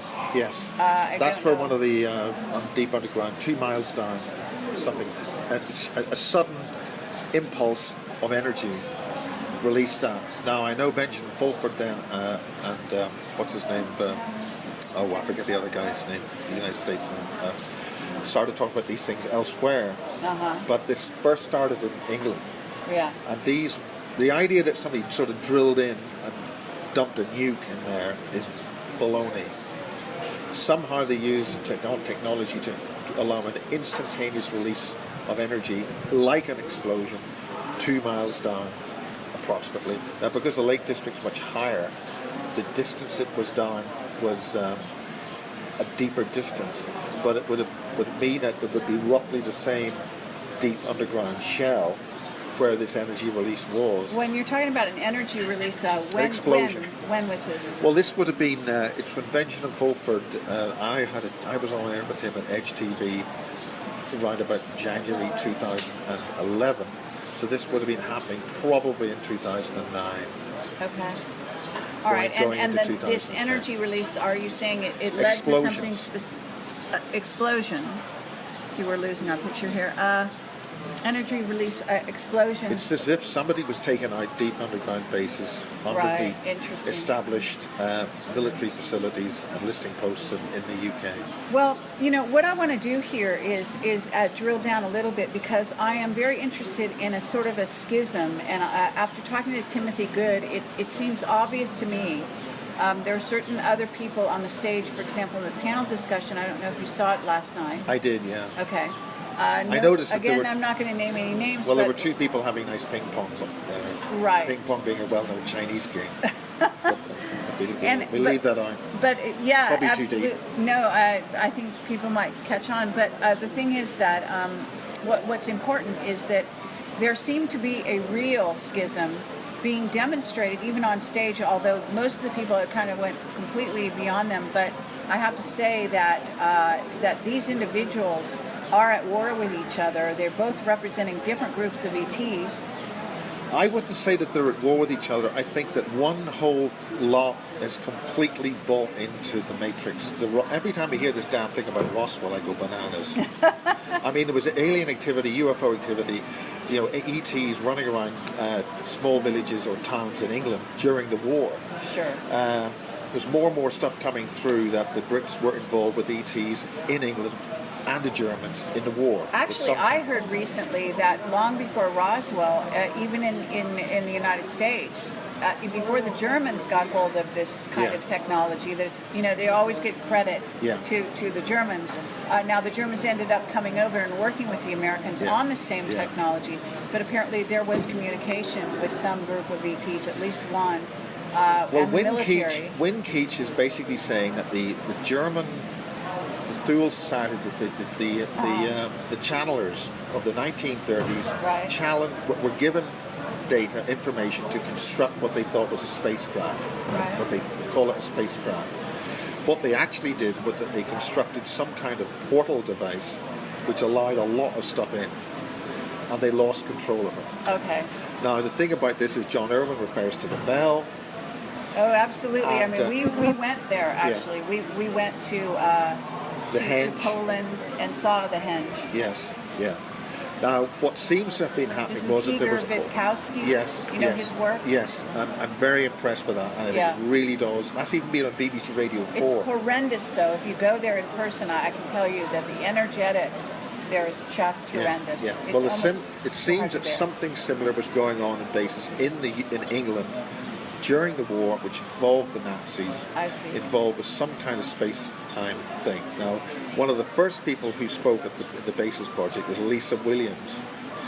That's Bases 1 with Barry King. The reason why I was so convinced by what Barry King was talking about, this is almost 20 years ago now. In fact, it is 20 years ago now, that Lisa Williams and Barry King were both agreeing on the same thing, and yet this was the first time they'd met. Okay. Okay, now the thing about Lisa Williams is that she's got a connection with the Nazi command that was involved with that technology during World War II. She actually feels there's some kind of soul splice involved there. Now, specialists would say you can't do a soul splice, but there's some kind of connection there. Now, she's just gone back to Germany. She's been dealing with one of David Bowie's daughters in this regard, getting more research on this. So there is this strong connection with some kind of split reality thing that they've screwed up in order to they've created some kind of explosion or shattering of space-time. Right. Well, I mean, this gets into the Montauk Project. It gets into Aleister Crowley, you know, and what he calls the Great Work. There is a lot of information. None of it completely clear. I mean, Philadelphia experiment. I mean, in other words, that a schism or a crack. This connects with Marconi, let in. And it connects with Marconi. He was brought in by the Germans to deal with whatever was involved with that. I see. And Ireland in the 1930s. Really? Where I happen to be involved with that. There's a photograph which was given to me by a certain person who seemed to know rather more about me than I did at the time. I see. Who states pretty directly that I was involved with the Marconi scientists in Ireland when they did transmissions in Ireland in the 1930s. But this would have been a prior life. Yes. Okay. You're not that old. My receding. Well, we better be quiet here. So I just have to take that on board, yes or no. I don't know. That's very interesting. Yeah. So, well, I mean, and it could have a connection with why I was able to put on 2 1-megawatt FM stations on the Irish border, and nobody coming anywhere near. It was good fun, very good fun, in fact. But there's no way that you're allowed to do that and get away with it. We're talking 150, 160-foot towers and a lot of watts. No. I mean, I thought you had agency connections, actually. Yeah. Well, who knows? I don't know. Yeah. Yeah. So prior life kind of. I mean, when they finally raided it and took all my toys away, they were good enough to phone. And once they knew I was where I was, they did, right, okay, he's not here, he's not on his way, take it. They didn't want me to be involved. Interesting, yeah. Well, there is, I mean, there's an element of protection around some of us. I certainly feel it. And, which is the first thing you came up with. A lot of people seem to be, in other words, I think we're beginning to have an effect. Yes. We're beginning to hurt.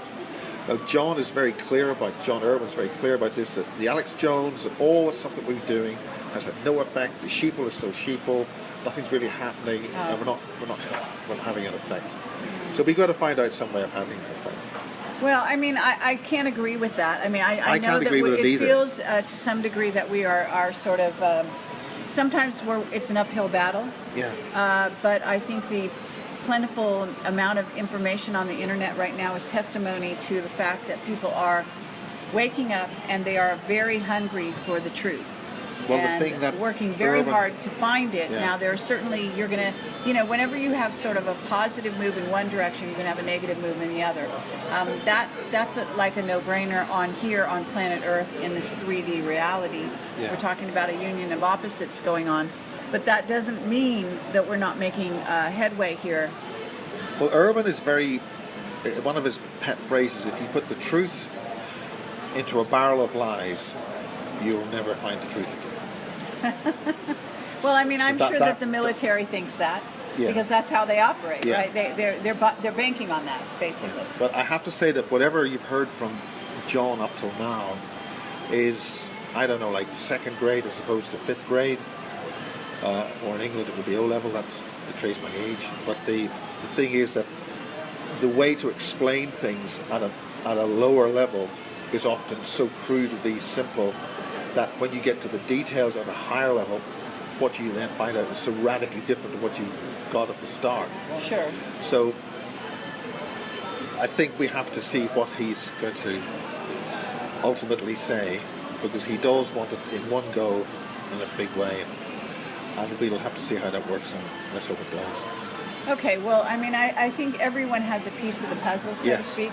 So we're going to get this from many different angles. But- I can tell you that there's no doubt that Timothy Good has some very special access. Yes. Oh, absolutely. And I think this is no accident. Absolutely, either. yes. Timothy Good is definitely the kind of person that you would have at certain clubs and parties.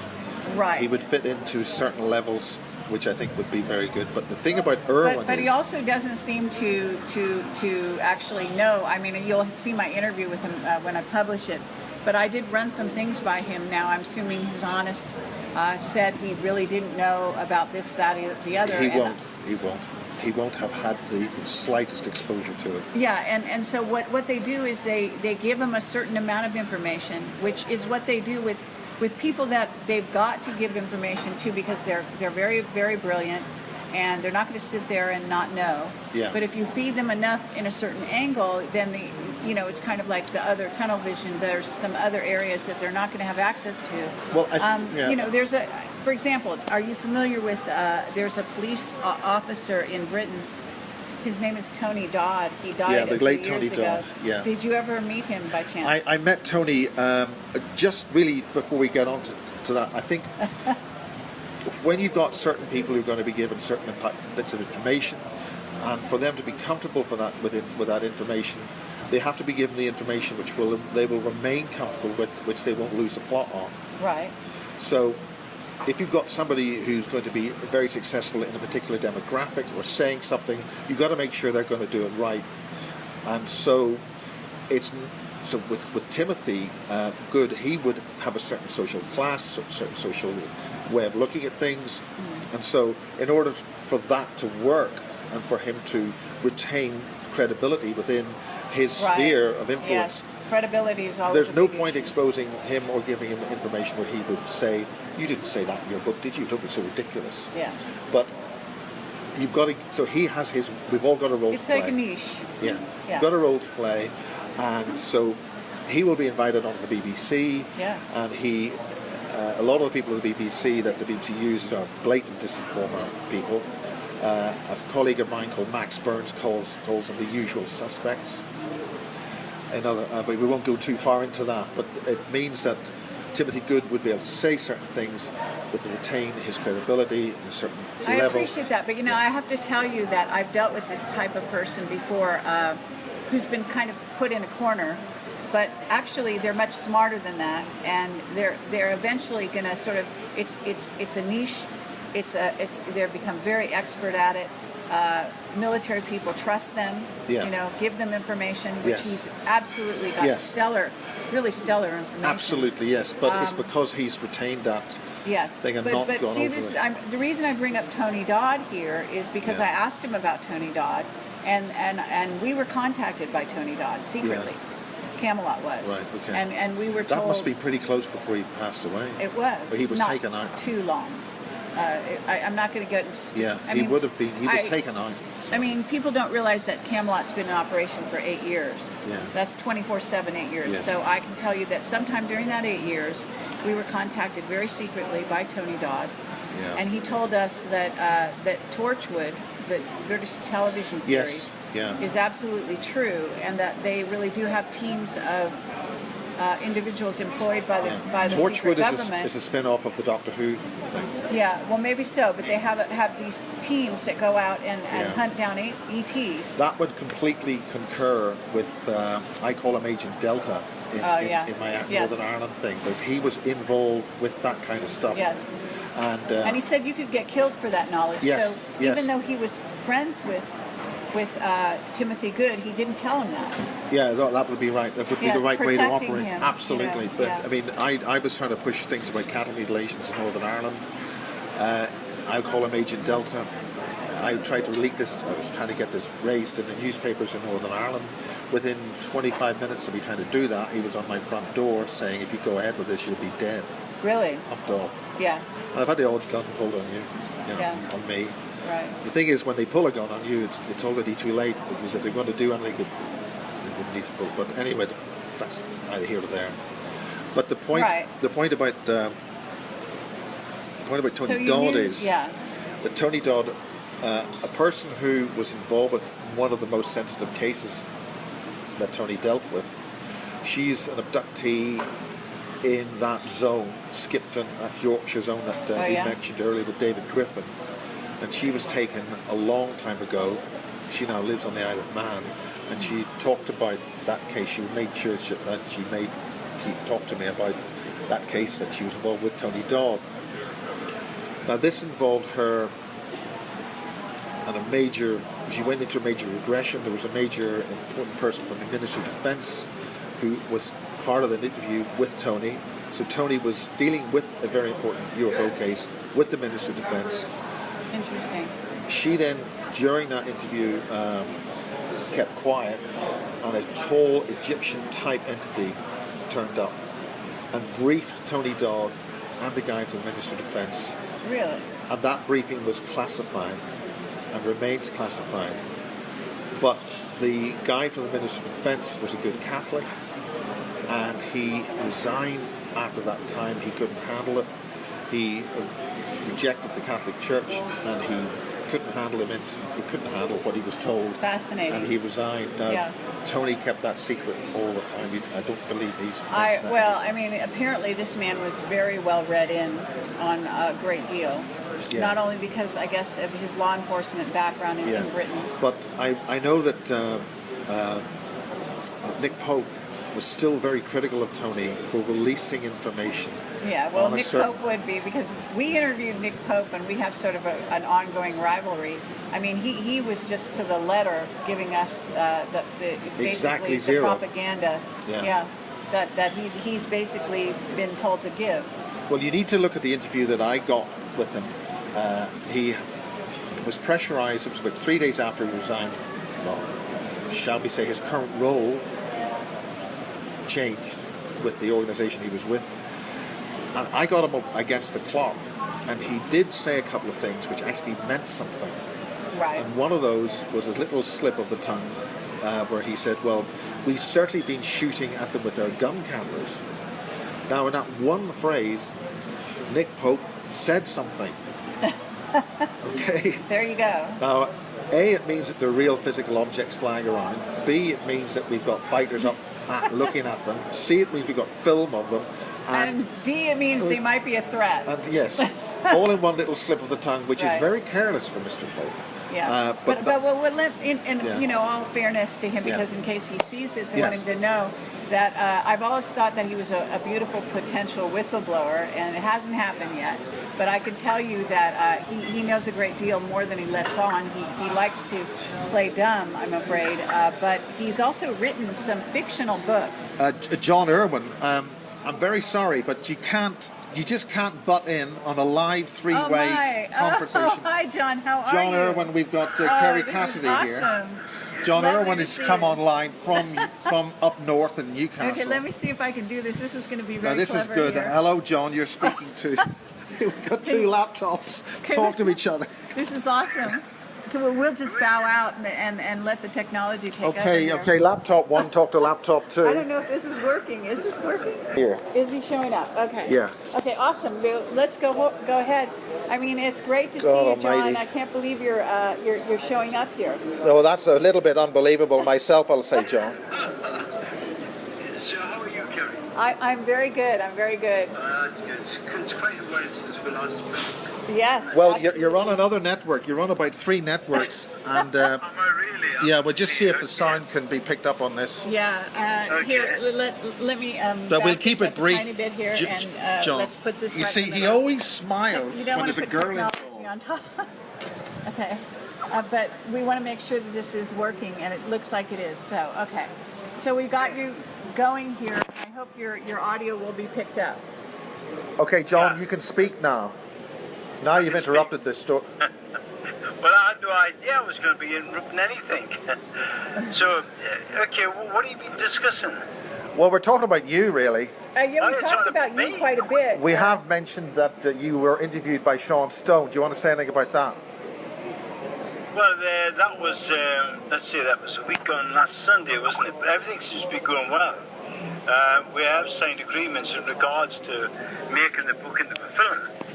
So, yeah, everything's looking good. Good, and we leave it there, shall we? But do you want to say anything more? Well, you're welcome to say more, John. We've been talking about the black goo. We've been talking about all kinds, the David Griffin. It's something I know very little about. I see. So. Okay, well, how are you? Let me ask you this. I know the SAS was always knocking on your door. Have they been successful in getting you to train their military guys? No. No? No. Simple as that. No. No, he says. Okay. Well, they couldn't afford. What's the matter? They couldn't afford you, or what was the problem? I think it was because they couldn't afford him.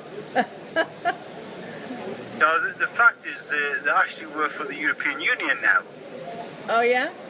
Yeah. Who is? Because of that. Because of that, I wouldn't show them anything. But besides, anything they do learn, they put it on YouTube. So if it's freely available, it isn't any good. You've lost the element of surprise, you see. Yes. We've lost the element of surprise. Well, I think if you're going to have a secret fighting technology or a secret fighting technique, if everybody knows about it, the general idea is to keep it secret and not put it on YouTube. Right. Well, I mean, it's one thing to talk about a fighting method. It's quite another to be able to do it, right? Yeah, exactly. Yeah. So I'm not sure that the element of surprise is totally lost. I imagine you kept a few things up your sleeve. Yeah, he's got very short sleeves, mind you. 55 years. I've kept it quiet for over 55 years. Okay. So things can't be kept a secret. And again, you need that element of surprise, especially the way things are going now. Things are looking really bad. Well, actually, this is what we were literally discussing when you came on. That things seem to be needing a bit of. Yeah, we'd like to hear your take on where things are headed right now. Especially, I guess you're focused on England, but if you can even talk about what's going on in the world scene, any areas that you want to address. Well, the plan is succeeding. The next step is obviously Syria. I think they'll be moving in there pretty soon. What's happening in England at the moment is they're keeping the economy afloat, but it's an artificial economy. They've destroyed all the industry here, but it's an artificial economy, and they know that this economy won't last.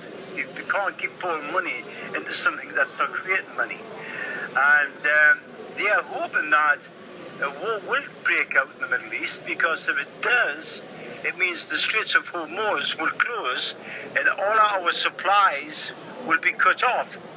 You see? Can you hear me all right? Yeah, we can hear you. I guess we're having some trouble with our hookup here, so I'm going to just move over here and see if I can remedy the situation. Project Camelot, we'll just put you there. There's Kerry and company Rebooting Power. Okay, we're live and direct right now. Yeah, we're live and direct. So, John, while Kerry sorts that out, what do you exactly mean by the economy, and what about that weather-engineered flooding in England that's happening right now? Well, as I said, the economy is engineered. It's a false economy. They're pouring money into the system to get Britain into more and more debt. And they've did a pretty good job of it so far. Like I said, the exercise now is this is going to collapse. This economy can't survive. Okay. Can you still hear me? Yeah, well, I'm not too sure if the online people can still hear us, but we are now, I think, got power and we're recording. So we leave it like that. Yeah, we're recording about Okay. 1 hour and 20. Okay, guys, online, what's happened is that our power tripped out. And if you're still hearing us, hopefully you can. And John Urwin is still speaking with us, but I'm not sure if the guys online can hear that. Okay, yeah. So I think, John, if you wanted to say happy days to Kerry. Happy days to Kerry. Okay. Okay, John. Yeah, as I was saying before, they're pouring money into the system to keep the economy afloat. But they can't keep doing that. It's not possible. It's got to come to an end pretty soon. Well, you're hearing about the death of the bankers, John. You're hearing that there are Illuminati hits on the bankers. Have you been hearing about that? Well, it's like I said, it's all a setup. It's all a distraction. It's a distraction. It's the bankers and. Sorry. Go ahead.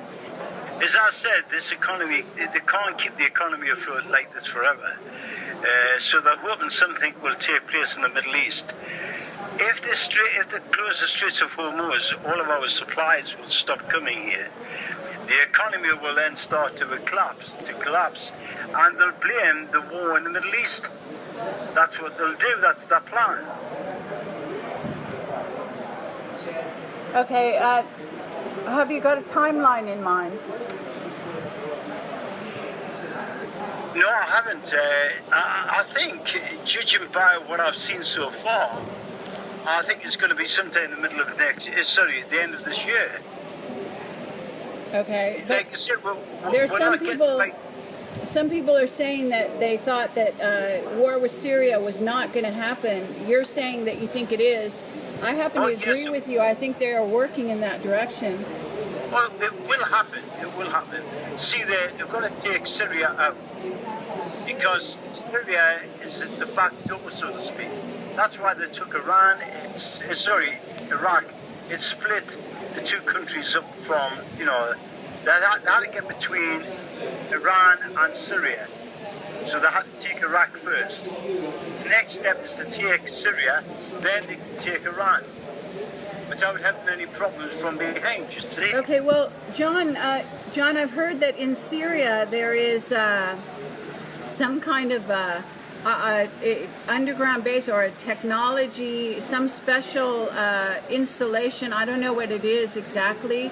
Are you familiar with this? I've heard rumors about this. That's why they really want to target Syria. There's something special, some energetic well, gateway there. I really agree that I'm convinced that Iran and Syria, well, mostly Iran, has got access to very high technology energy weapons because of the way they behave.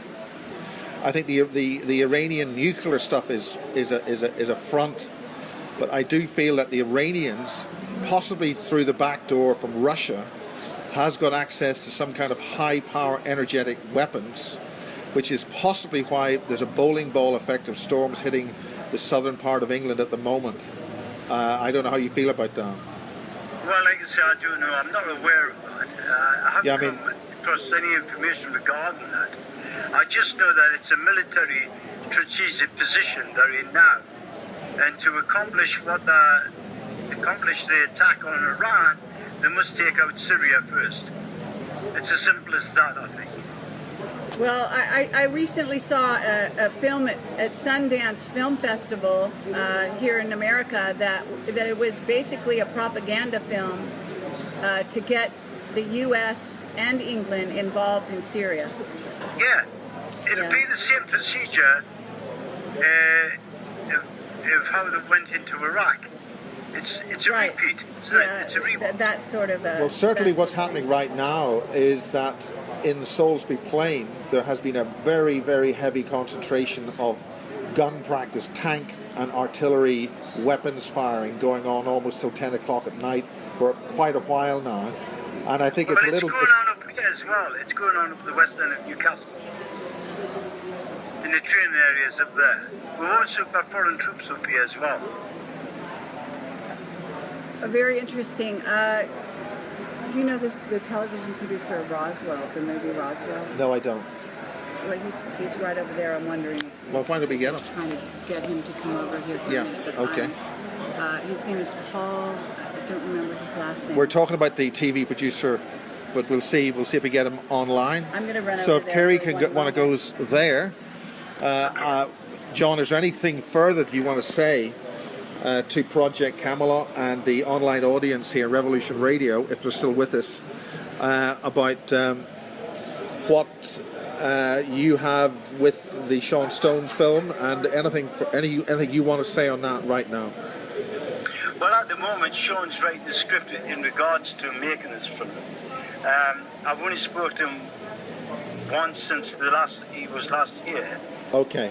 Well, we don't need that. At the moment, we're just waiting for their contracts to be signed. Okay. Is this for Open Minds you're recording?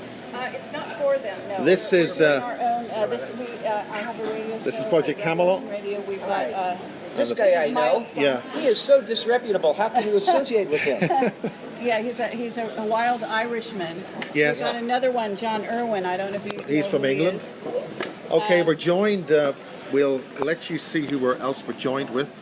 The producer of Roswell, the Roswell actually the film. famous producer Now of this Roswell, is somebody you the won't Roswell know. movie. This is John Urwin, who's was part of a very secret military team in the 1950s, which dealt with the recovery of. I have to interrupt.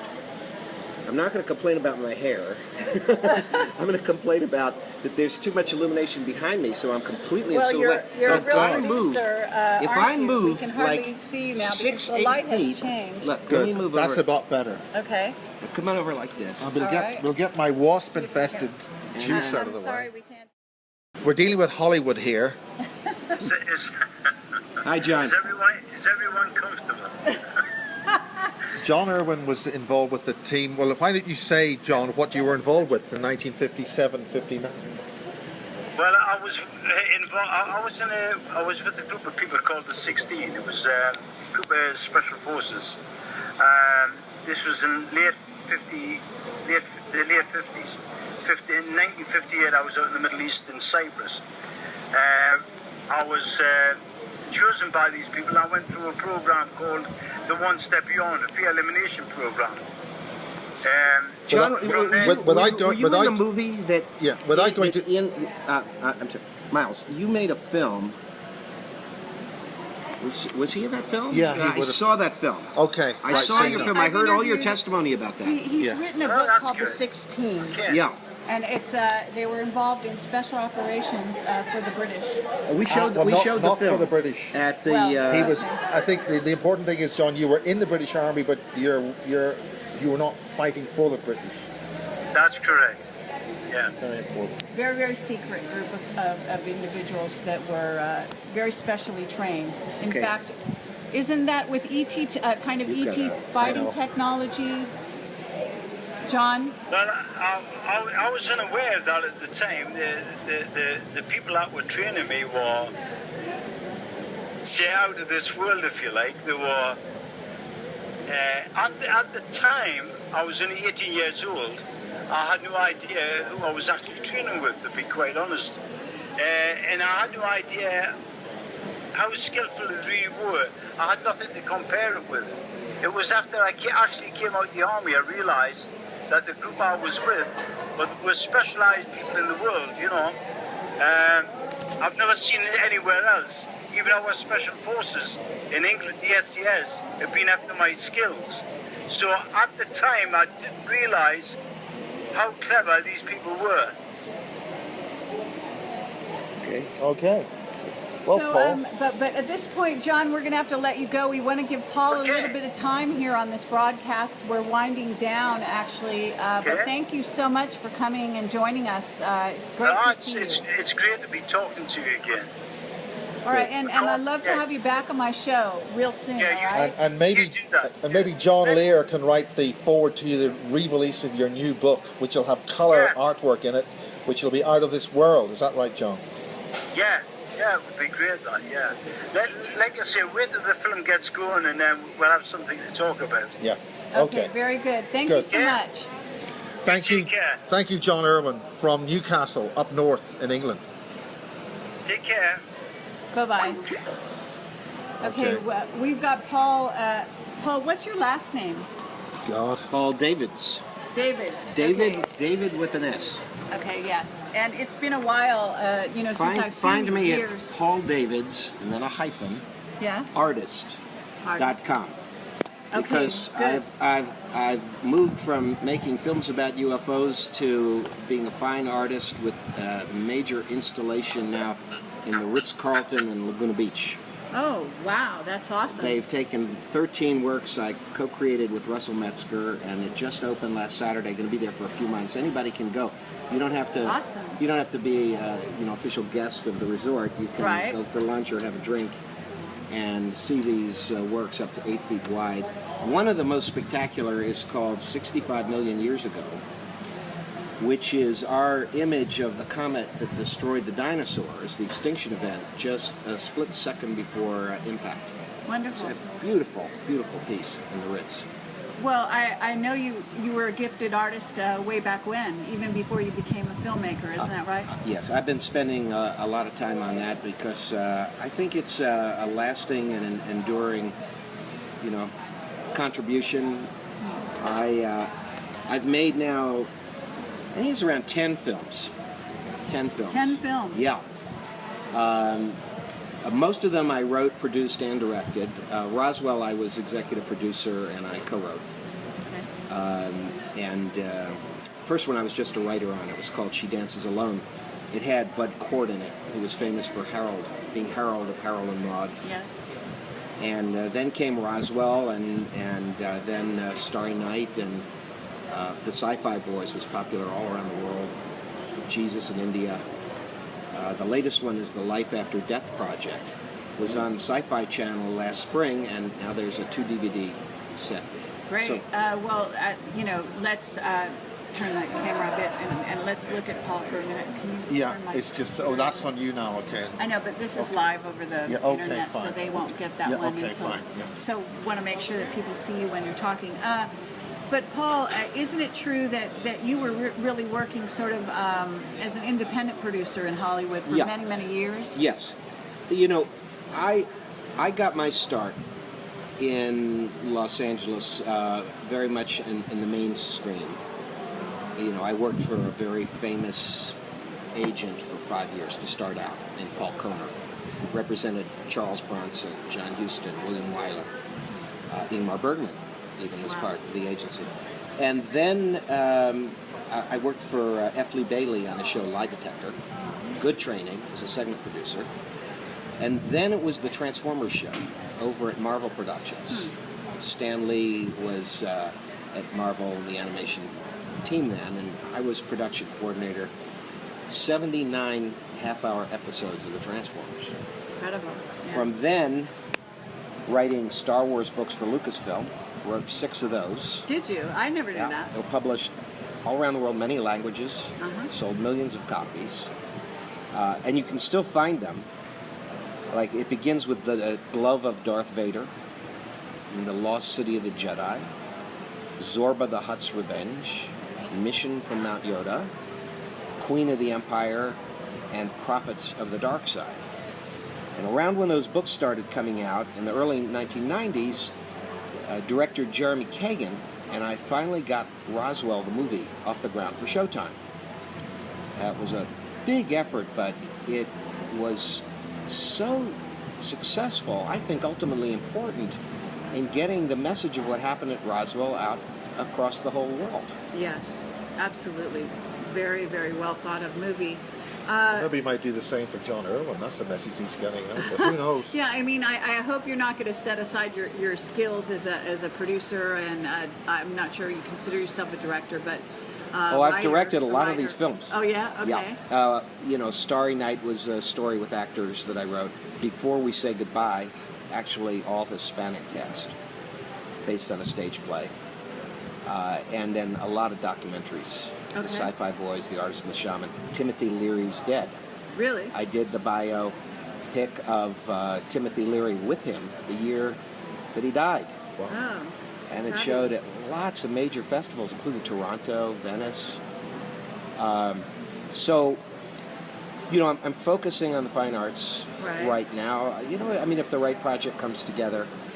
But let's face it, the business has changed massively from when I came in. Actually, that's where I wanted to go with you. It's not a business for independents anymore as a business. It's amazing. What's going on, though? I've heard this, and I used to work in Hollywood, actually, for 20 years. I've been away from it for quite a while.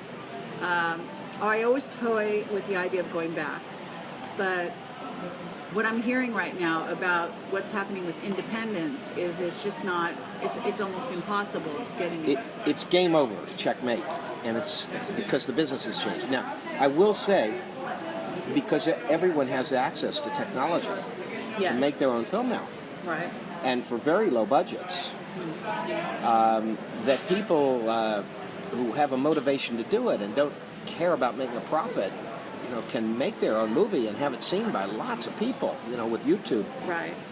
But my point is, that's great for education. It's great if you have a message, like for UFOs, but it's a hobby. It's not a business. Right. DVD sales are down massively. Pay for streaming, which we thought would be the revenue stream that would replace DVDs. People are used to getting it for free. They get it for free. It's either out and out piracy, the file sharing. Sure. We live in a world now where the technology has outpaced the existing economic model so completely. It's like a giant.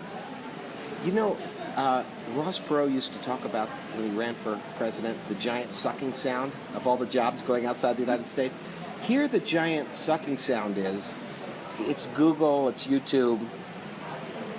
Nobody can really assert ownership of what they create anymore in the same way. You work on something for 4 or 5 years. It can be your life's baby. Right. You can spend a few $100,000, you can spend several million. And everyone in the world thinks they own it as soon as they've got the file. Yeah. And to stop its free distribution so that you can try to make some money off of it is a full-time job. Yeah. Yeah. Sky. And you can't do it. You can't do it. Sky Nobody Television wants to be a policeman. Murdoch's empire found this when their Indian channel TV Asia was so totally hacked. Yeah. That they weren't getting any revenue stream from it, so they then sent out a block to stop anybody who'd hacked it watching it. But then they found nobody was watching. Right. So they then had to re-enable the hack, which so that people would at least watch the channel. So they lost the revenue on that completely. But if they tried to get revenue, they wouldn't get any viewers. Well, I'll give you one example. A fellow named Tim Crawford used to come to every one of these UFO congresses, and he'd have a few hundred DVDs that his company, UFO Video, or New Science Ideas was another company, put out. He put out some of mine through the years, and we used to make money. He doesn't even come here with DVDs anymore. Yeah. He can't, people are not buying the DVDs. What he's doing now, he's created a channel on YouTube. Right. He gives it away for free. He sells advertising. The revenue is way down. Yes. Maybe he can make a living at that, but the producers can't anymore. That's right. And with Netflix also, you might sell a license to Netflix for a fairly small amount of money, nothing that's going to recoup your costs. And that they'll have it for a couple of years or a few years, and millions of people can see it. Right. Where is the economic justice in that? There isn't any. Yeah. So it's no longer business. And the point also is, it's not just happening to movies now like it did to music. It's happening to books. Yes. Yeah. I guess PDF it's files of books, really, which are pirated and available free online. Even new things. I know a major magazine publisher who says that now they're putting my magazine online. Yeah. And he says, I'll call up these guys and I'll say, you get that off, or in an hour I own you. Nice threat, he can call his lawyer, he can play that out, for a few years. There's no satisfaction in it. Yeah. What does it mean? It means because it can't be stopped, it can't be changed, unless something is invented whereby copyright owners can protect their own material again. Until that happens, and it may never, we now live in a world where more and more people are taking it for granted that all information and media is free to be seen. You've taken away the profit motivation for the serious people who produce it, so they're going to stop producing it. Yeah. What is the motivation to spend a few years writing a book when you can't get a royalty off of it anymore? Because there aren't any more bookstores, and now the Barnes and Nobles have closed to follow the Borders and Crown Books and every other one. We're moving into a new phase which I don't possibly see how this can have a good ending for mankind's culture. When you look to the future, when you look for the dissemination of new creativity, ideas, books, films, if it's only advertising that drives it, Right. the budgets are going to have to go down and down and down. TV's making less on advertising. We have DVR now. People don't even watch the ads. They record it.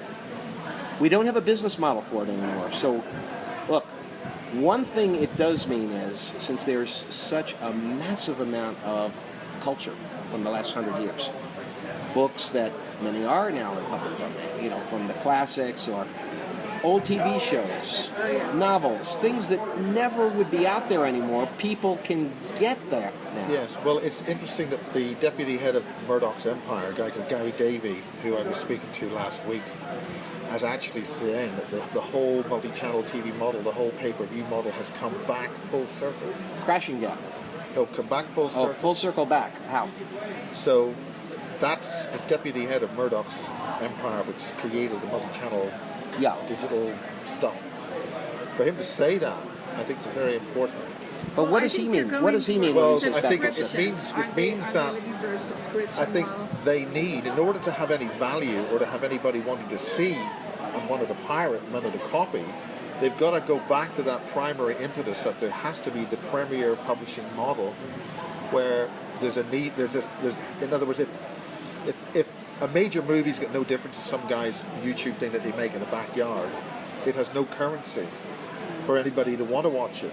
So in order to give it currency, they have to effectively revalue the currency system, which is why they've got to reinvent the premier first-time showing of that product.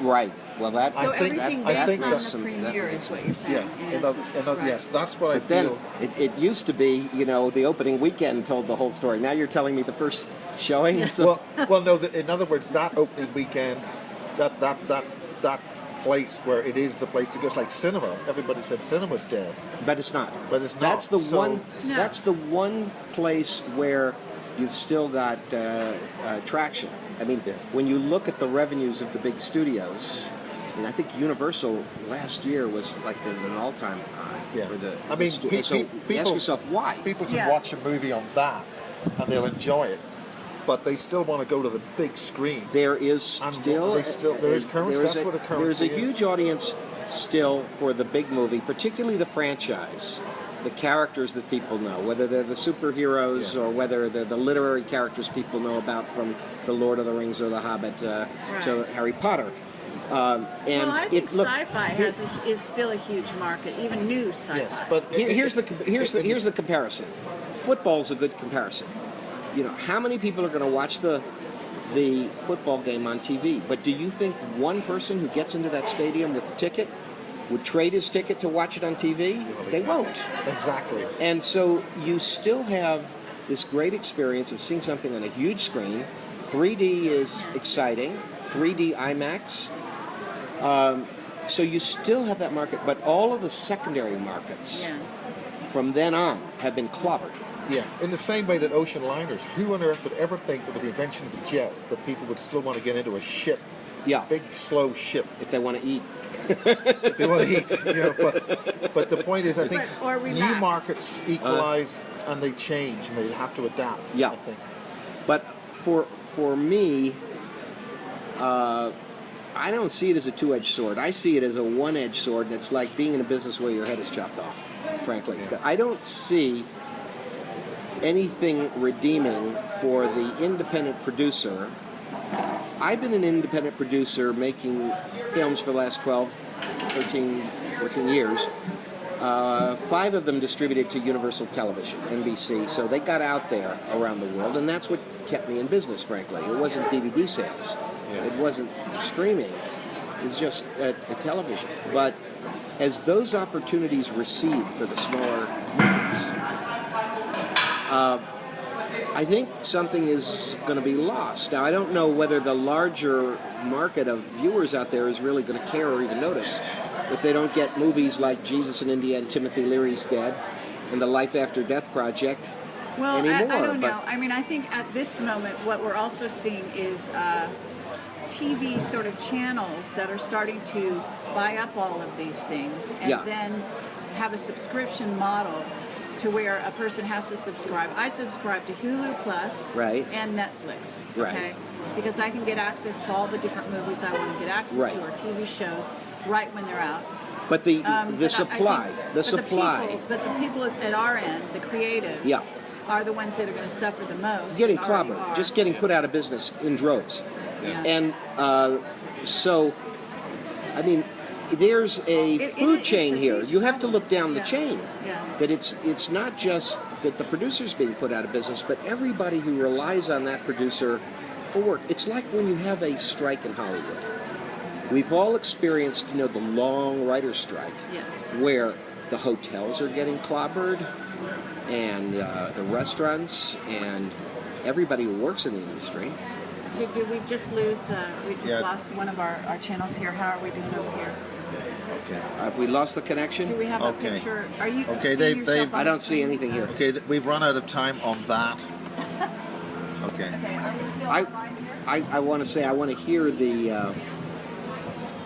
Oh, it's the the Wi-Fi went down. Let's check. I, it did? I want to hear the panel discussion that's going to go on. So Oh, we'll all just right. we'll Well, wrap then up we shortly. won't- Yeah, we don't want to keep Yeah, it we back. need to- I've lost. How is the sound on that? Would it have been okay? Because I'm not We've mine. got That's my what cell that's phone. for. We've got several ways to get the sound. What? Yeah, we're down. Okay. All right. wrap You got plenty. Well, I Well, think- anyway, we talked about think the the changes. We talked about the problems. I think it's going to be up to the next generation to find solutions for them. But I think your analogy with food chain is very important because Yeah. Mother Nature's done this already. So maybe if you look at that Yeah. and see how the big fish and the small fish and the shoals of fish and whatever. Yeah. Take away the bees from fertilization and look Yeah. what all the downstream impacts are. Yeah. And so there's a lot of people making a living, who have been making a living, who are not going to be able to do that anymore in the field. So, Miles, Okay, good.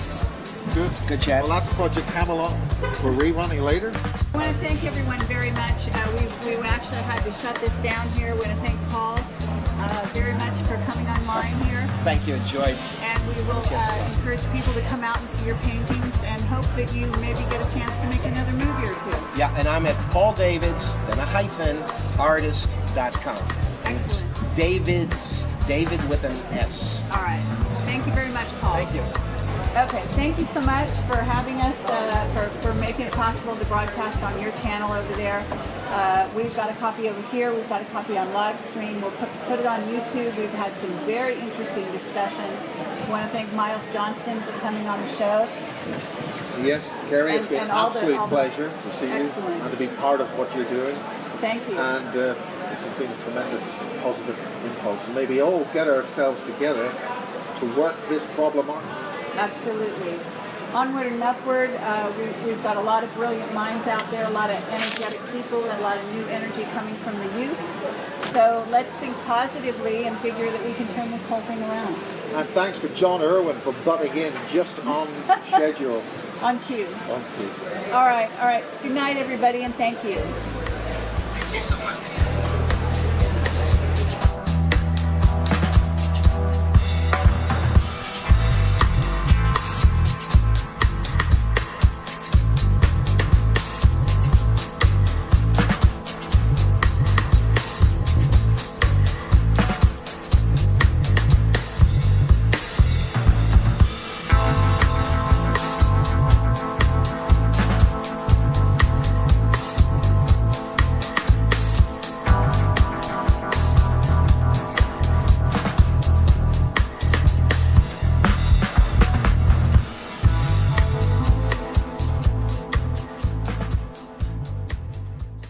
And some of my colleagues also got involved with that. And that was our premiere. We published a thing called the Irish UFO News, and I appeared on BBC TV with my school uniform on. That's how long ago that was. And that was, we got the awareness of UFOs and things jacked up into the public domain and the press and the Belfast Telegraph and things in Ireland. And then that led directly into pirate radio. Oh, right. And Yes. the pirate radio thing I recorded was a thing called the Irish era of pirate radio. And that was to do with an explosion of awareness which started in Ireland in the 1960s.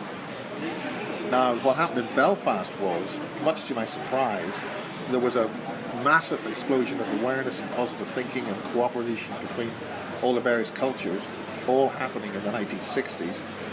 And they didn't like that, so they shut it down.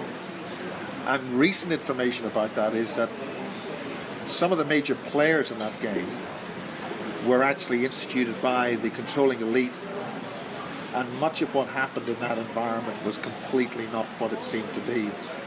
And I think it's probably best I leave it at that. Oh, really? Yeah. Are you saying, well, I mean, I don't want to just leave it at that.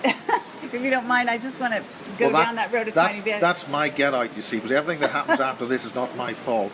Okay. Because in Ireland we never have arguments about things. Oh, yeah? You see? But you can ask that question, but I couldn't possibly ask that. I see. Okay, well, no, I'm just curious, because looking at the bigger picture, because this gets into actually the UFO Congress that we're at today. Absolutely. And I want to say that, let's just sort of turn this a little bit. So what I'm saying here is that there is evidence that this whole UFO situation is being managed as we speak. Very heavily managed. Yeah. Not in our favor. Exactly. And I want to say that, I appreciate that John Rao is putting on this conference. I'm sure he goes to a lot of trouble every year to do so, but it's actually about 10 years, maybe even more, maybe more like 20 years behind the times in its focus. Yes, absolutely. And this is a way of steering the minds. In theory, this is like a beginner's conference. I'm sorry to say. There's actually a poster that's the main poster. Yeah, and I'm going to let you finish in just 1 second here. There's a poster that actually says, "Are we alone?" What it used to say is, "We are not alone." Yeah. Now we've gone backwards in time here, and they're having panel discussions about whether ET even exists. Unbelievable that we are back. So back in the history of Ireland, you're saying back in the time of pirate radio, are you saying that the message was being managed even back then? Well, let's put it this way, just to sort of rejig ourselves slightly. In the United Kingdom, there was only one source of popular music in use. It was from the BBC. Right. Okay. Now the point about it is that a lot of people miss this, but people within these radio stations had a drive. Let's put it this way: in 1963, in order for you to hear a different form of music, you had to get on a ship, steam it into the Irish Sea or the North Sea, and switch on a transmitter. That was the only other way you got access to the airwaves. Now we've got access to the airwaves by doing little things like this, even though this has got Big Brother watching. And maybe they're only breaking the link so to get a better quality link with us. You might find the bandwidth goes up or the bandwidth can go down. That's right. Your shares can go up, but the point about it is that the drive behind where Radio Caroline was created was an ET source. Really? Yes, where Radio Caroline, which goes back to 1963, or maybe it was 64, they came on the air. And it's called Radio Caroline after President Kennedy's daughter, Caroline. Oh, I didn't know that. That's the history of Caroline, basically, in a nutshell. Now, Caroline stayed on the air right through to the late 1980s, and it was the last thing Mrs. Thatcher did was to have it raided. And Radio Caroline was too dangerous to raid by the British, so they got the Dutch to do it. Wow. And there was something they were scared of about Radio Caroline. But in a nutshell, the legislation against commercial pirate radio in the United Kingdom is so draconian. It is out. The penalties are worse than if you smuggled guns or drugs. Okay, so there's something in those free thought radio stations that scares the living hell out of the authorities in England. So what happened was in the 1960s, the awareness was exploding. This is all in a book by Terry Hooley, who's a local folk hero in Belfast. He was a record producer. Good Vibrations Records. He produced the Undertones with My Perfect Cousin and that band. That he did a lot of stuff. He also broadcast pirate radio out of my bedroom in Belfast while I went to the BBC club and sang pints of Guinness, because there's no way I had anything to do with this broadcast. So we were doing that way back in the 80s, but the point about Terry Hooley's book is it's got a social record of amazing expansion of consciousness in Belfast, and then that had to be shut down, and it was shut down with the reinvention of the Troubles. So the main players in that were Illuminati controlled elements, okay? And one of the clues to this is a recent photograph of the leader of one of those players with Her Majesty the Queen, who's paid a lot of visits to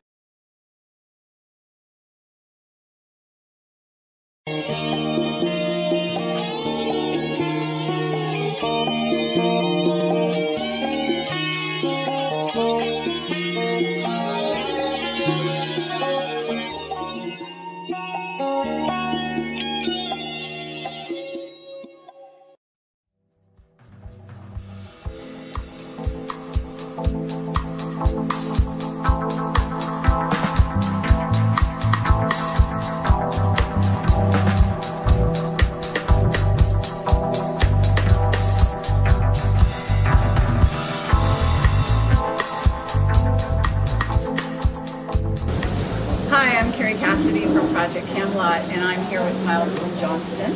This is a delightful experience. Great to see you. Thank you. And we are here at the UFO Congress and broadcasting live, and this is a very experimental situation. I have no idea if this is working on my end or what. Here, to bring you into frame, if you don't mind, so we can have both of us. Okay, I'm just updated. Yeah. Okay, I'm going to, hold on, there you are. Can you see your little picture there? Good. I can see the little picture. Maybe we can actually see bigger. Then we know what we're looking at here. We're actually widescreen screening it. I don't know if that's a good idea or not. Yeah, that's good. Go. Yeah? Okay, so let me put this on so we've got a good recording. Okay. All right, I think we're all going, and you're on? Okay, hi, one more time. I'm KERRY Cassidy from Project Camelot, and I am here. We're going to be broadcasting live here from UFO Congress, and we've got Miles Johnston. Hello, hello to you, and good to see you, Kerry. Nice to see you, Live Miles. in stereo and living color. We're also going to be on another link with Golden Eagle, Tony Pazek, I think that's the term. Okay. So we're on a wireless thing here, and we're on a video wireless thing there. Okay, and we're going to And back we're on the this up video so over we can get both of us on screen at the same time, if that's And we've got the possible. UFO Congress all around here. Yes. And we are at the foyer, the front of the Radisson Hotel on the 23rd International UFO Congress. Is not a conference, it's a congress. Okay? Okay. And yeah. welcome. Absolutely. Welcome to you. So we actually wanted to be on Revolution Radio, but they're not responding at the moment, so maybe we will be stopping halfway and bringing them on board as well. There are a lot of people here, people that are going to be walking by. We've got Jaime Maussan, we've got Mel Fabregas, a very well-known investigative reporter, journalist, broadcaster. He talks with a strange accent like I do, except his is stranger than mine. Okay, fair enough. And we've got cameras rolling and all kinds of computer equipment going here. And so we have Barry King. Barry King's come in from the Basis Project, and he's brought his plates with him, which you've heard in the background. Because I remember when you interviewed Barry King, somebody conveniently started throwing plates and stuff in the background. Absolutely. Are you saying that Barry King is here with No, us? I was just joking because we could hear plates in the background. It's dark English humour. Okay, right. Which our camera crew understands, but maybe a lot of others don't. Because our camera crew is English. We've got Niara Isley walking by. Niara, would you want to be on camera for a brief moment and just say hello to everyone? We are broadcasting. Yeah, we're just live and direct here, and whoever walks and comes past. So I'm going to give you my seat for this moment. And we could be going on air live with David L. Corso in a second, so we just keep on talking and have a good... Yeah, and people will know that I've interviewed Niara Isley in the past. And so have I, and so's the MASH project. We need another chair. Yeah. I'm going to go. Yeah, let's grab another So, chair. Niara, it's really wonderful to join us here at Project Camelot. And I'm now co-hosting Project Camelot for 2 seconds while Project Camelot finds a chair. Okay. This is called Live, and it's very exciting in the sunshine here in the United States. Do we want to move those huge cacti out of there? So this will be a good way to go. Okay. This way we can have more than one person on camera at a time. Okay, Tony and David, you're This joining is us totally live experimental. with Project Camelot and Niara Isley, who just sat down, and we're live with Project Camelot. And does Project Camelot want to take over her show? Well, no, I just want to say welcome to Niara, and Thank you. Niara, why don't you tell people what you've been up to lately? You came here, were you a speaker at the conference here? Not this time. I was a speaker in 2010, Okay. and I have been kind of living under a rock, writing my book for a long time.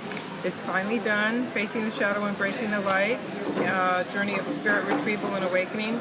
And it's about my military abductions experiences and much more.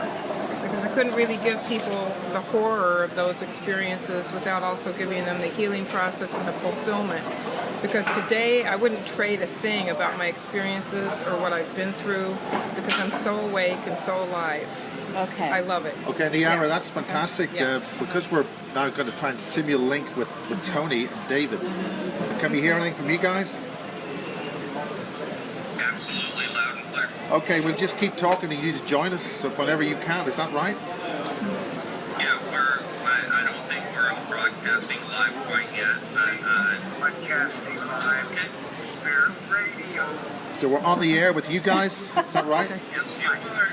Okay, well, this is ad hoc broadcasting on 2 stations at the same time while being recorded for Project Camelot. And as guests come and go, we'll just wing it and take it from there. When you go to a commercial break, you'll go and join us whenever you can. Is that okay? Yeah? Okay, wonderful. So Niara, this is your opportunity to talk about what you want to do in the future, what's on your mind, what concerns you the most about what's going on in the UFO community, for example, or in the world at large. Well, since finishing the book, I've kind of leapt off the diving board into looking at other things. One of the things that really is bugging me is this proliferation of like pathological narcissism in all the hierarchical structures of our world, like government, military, religious hierarchies. And so I'm looking at the Archon information, because I've been a student of mythology my entire life. And so when somebody says to me that Archons are mentioned in the Gnostic scriptures, then I know there's probably really something to that. I would really agree with that. I mean, we've had Rosemary Ellen Guiley here discussing the jinn. Yes. And this kind of material. And we've got Jaime, yes? Yes. I need to go to the airport. I'll be back before 2 hours. Okay, do you want to just say hello really briefly? We just come, if you just come around here and to get it on the just mic. say hello? Way here. They're waiting for me there. Yeah, no, Okay. no problem. This is, actually, I can actually lift this up. And Jaime, you wanted to just talk to the computer here and see your face on the computer? Yes, well, thank you, and thank you for inviting me. I'll be back with you, and I hope you enjoy the presentation I will have tomorrow. There are so many things to talk. Good. There are so many things happening. Good. Thank you. Thank you. Thank hello. you. That's Jaime Maussan, a very world-renowned filmmaker and journalist. He has brought the world of UFOs really to people at large, and with his incredible filmmaking, just an amazing journalist. And it's good to see him also in Marlborough beside various crop circles and things like that. He's amazing. He's an amazing But I think what researcher. you're saying about those entities is that a lot of people are looking up for ETs up in the skies without actually figuring out really who's on the earth in the first place. Yeah. And when we're dealing with the kind of mythology that you're dealing with, which has been written out of all our Christo-Judaic information, we need to find out about this a lot more to see really what's on the earth first before we start thinking about what's up in the skies. Yeah, I know. Well, you know, the Archons, from what I've been able to gather, are these extra-dimensional entities that are created beings, you know, so they're non-organic from what I understand. And they, I think they're jealous of human beings because we're eternal. I mean, this is just a suit that we wear. I would caution that the suit that you're talking about is a rather important suit because it gives you access to certain things. And John Urwin, who I've just interviewed with Sean Stone 3 weeks ago now, has revealed certain information to Sean about how critical that suit is. Yes, it is. And our access to that suit is going to be restricted terminally if we don't get things sorted out. Well, this is actually spun into form every minute of every day from our chakra system, from the universal field. So this is actually very important stuff. It's not just a skin suit. It's, for me, I actually really sense, you know, the telepathic messages. They come in first as energy that hits my body, and then it translates to English in my mind. So I'm going to you've got sort of an antenna going on here. Human beings are definitely what we say receivers and broadcasters by nature. So the skin, the hair, the eyes, these are all our senses that access the various dimensions and so on. But what you've just said, the way it's spun into being, means that when we leave the biogenic field, or whatever you want to call whatever the Earth is, that doesn't work anymore. Right. Well, I think which is a problem for space travel. Yeah, I think consciousness is really the origin of spin. I know Nassim Haramein has been investigating the origin of spin. Yes. But to me, it's consciousness itself that's animating this body and creating the spin and the chakras to create and sustain this body. Absolutely. Yeah. So this is an area of research for you at this time? Because, you know, I mean, I could dabble in all kinds of areas of the UFO field, but I really want to zero in and make this planet a place where people can be free and happy and healthy. That is my one goal. Well, let's do that. So I'm developing a class that I hope to teach on resonance, dissonance, and discernment, where I use musical examples to illustrate what's resonant and how it feels in the body, and what's dissonant or untrue and how that feels in the body, and get people to really understand these principles of resonance, dissonance, and then using that for discernment when they're assessing incoming information, whether it's channeled, whether it's from the government or the media or from anybody. It's going to land in the body as truth if people know how that feels. Yes, I think that's a beautiful, beautiful way of approaching it because I think we've just got Revolution Radio online, I think. Okay. But I think what you've just said there actually works is probably one of the most important keys to discerning how we can purge non-resonant, toxic intelligences which are trying to mask and hide themselves amongst us, which is a way to, shall we say, shake them out of the wash. And there's got to be a way to work with this archonic stuff too, through vibration and frequency, because I was watching a wine glass on a YouTube video, and it was being subjected to sound frequencies, and it shattered. Yeah. And that's really it. So if you hold a particular vibration, and you really hold it in a pure, strong way, then you're going to repel those archonic energies away from you, because they're not going to be able to tolerate from their vibration being next to yours. Because it's just not going to be. Okay, we're back with Revolution Radio. Okay, so we are broadcasting on Revolution at this time as well. Well, not live. Sorry, we're just giving some instructions here. We're also on Revolution Radio. We're with Tony and David. We've got Maria. Sorry, we're going multi-dimensional. We're going multi-dimensional, and we're live. Live on live stream, broadcasting live to the whole world from the 23rd International UFO Congress in Phoenix. And I think by the time we've actually told everybody how many places we're going, we'll finish the show. But so anyway, we're here, and as things come and go, and different people end up going to break and things like that, we'll see what's happening. Okay, has Revolution Radio dropped off? But anyway, okay, we'll see. All right. Well, we're going to continue in this vein. So Niara, we don't want to keep you too long. Sure. But if you have any other things that you would like to say, maybe give your website, your book, Sure. Anything of that nature. Yeah, okay. The title of the book, again, is Facing the Shadow, Embracing the Light, A Journey of Spirit Retrieval and Awakening. And I purposely did not put UFO or ET in the title because I'm hoping to bring in a whole new demographic to this field. That is very important. And the book will really appeal to people who are into personal and spiritual growth. And the other thing that I think is really important is to mention that the law of attraction, according to what I've discovered, our consciousness has been managed by these other entities for a very long time, programming us to think and create through our consciousness a version of reality that works for them and keeps us subject to them. Yes, absolutely. And so we have to pull out of all the indoctrination. And there's a big, huge chapter in my book that really begins to reveal all the indoctrination at all the levels. Yes. So my website is Facing the Shadow, Embracing the Light, and that's an educational website where I'll be putting out more information and more research as I come up with it. And then I have EncountersWithHealing.com, which is a website that's going to be devoted to trauma recovery for experiencers and working with them to help them be whole again. Okay, wonderful. And healed. So Very thank good. you so much. Well, Absolutely. Really appreciate it. Well, it's very nice that we caught you right as you were walking out the door. Yeah. and I refer to that as reality management, the reality management system, where it's an infrastructure which our consciousness is managed to construct, not for our benefit, but for others. For the benefit of others, for sure. Okay. Excellent. Okay, well, Niara, you're welcome to stop by again if you happen to be browsing by or you coming back.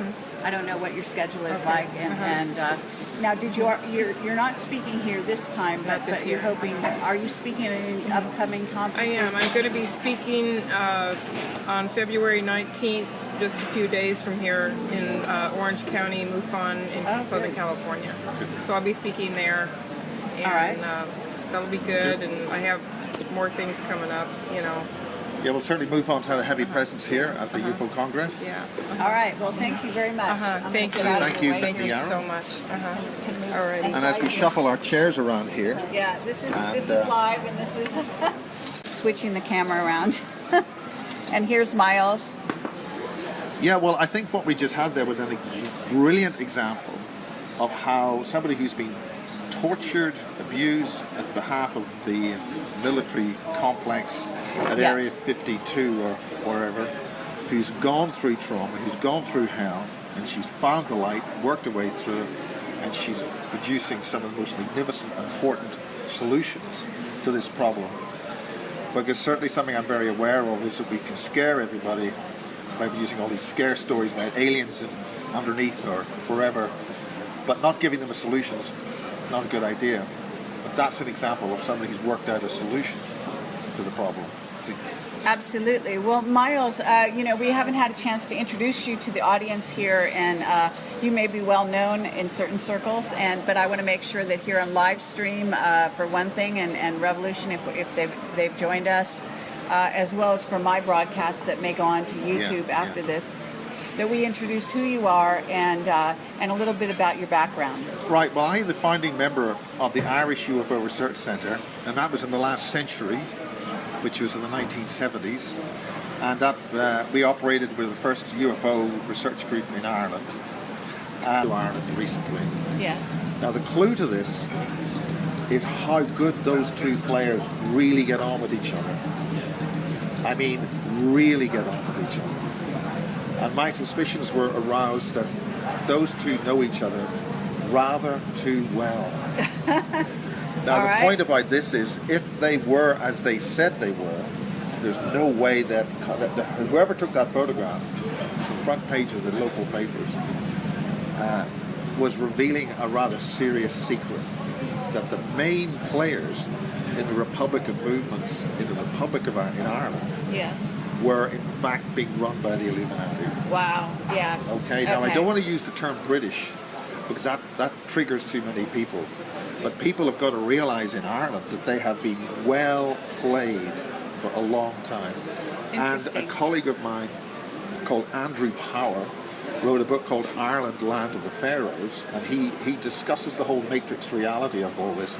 And Michael Tazarian borrowed quite a lot of the information. Oh, really? in that Okay, book. fascinating. Yeah. And, well, shall we say Andrew Power's got a few opinions about Michael, but he is credited in Michael's work, to be fair. Right. So we have a person who popularized you're saying Powers. Yes, because Power's book, he only published about 1,000 of them. It's now available online.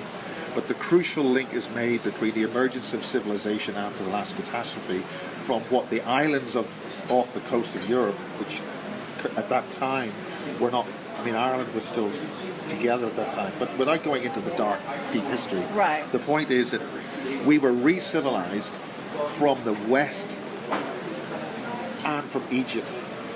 And there's a connection between Egypt and the ancient civilizations which were hit by the last catastrophe and how we re-civilized.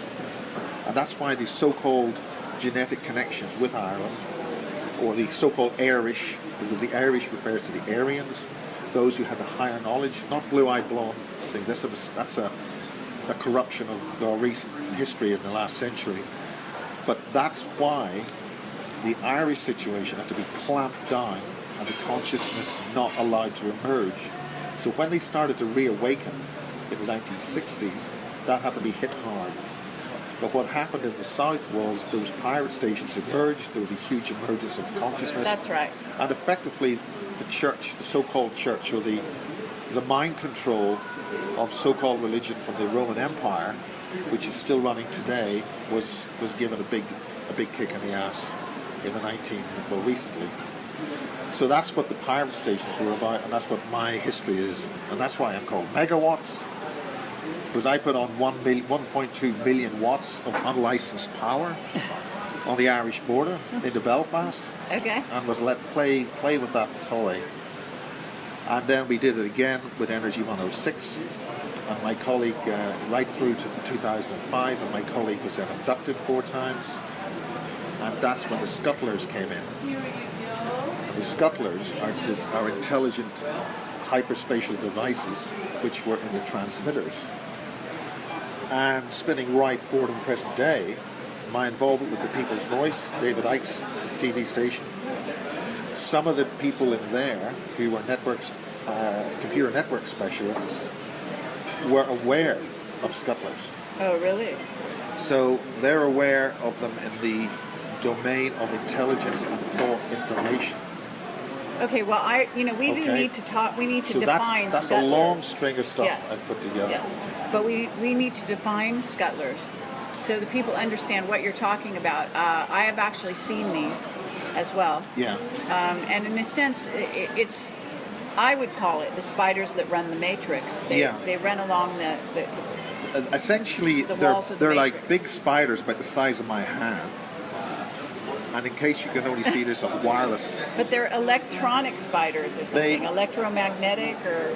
Well, one of the things, Tom Bearden, I'm a great fan of Tom Bearden. Yes. Tom Bearden and I used to have very long listens.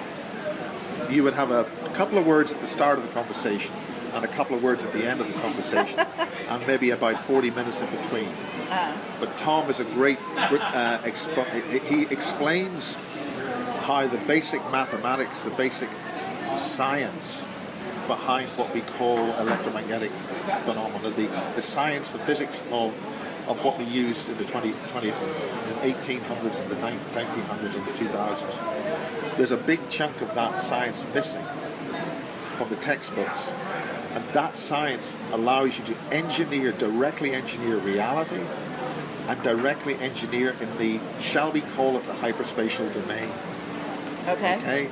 So if you have access to technology which can engineer things in a hyperspatial domain, and I'm not using probably the correct terms when I say hyperspatial, but shall we say what most people would term as the non-real domain. Okay. But equally physical. Right. It's there, right? But you just can't quite see it. Yeah, That's what scuttlers are. Okay, but I wonder if they go into the hyperdimension. Yes. Because Richard Hoagland, talks about hyperdimensional physics. Now, I've never heard Richard Hoagland use the term hyperdimensional before. Yes. I think he goes a bit hyper when he goes hyper. Okay, I know this is Sorry. English humor, so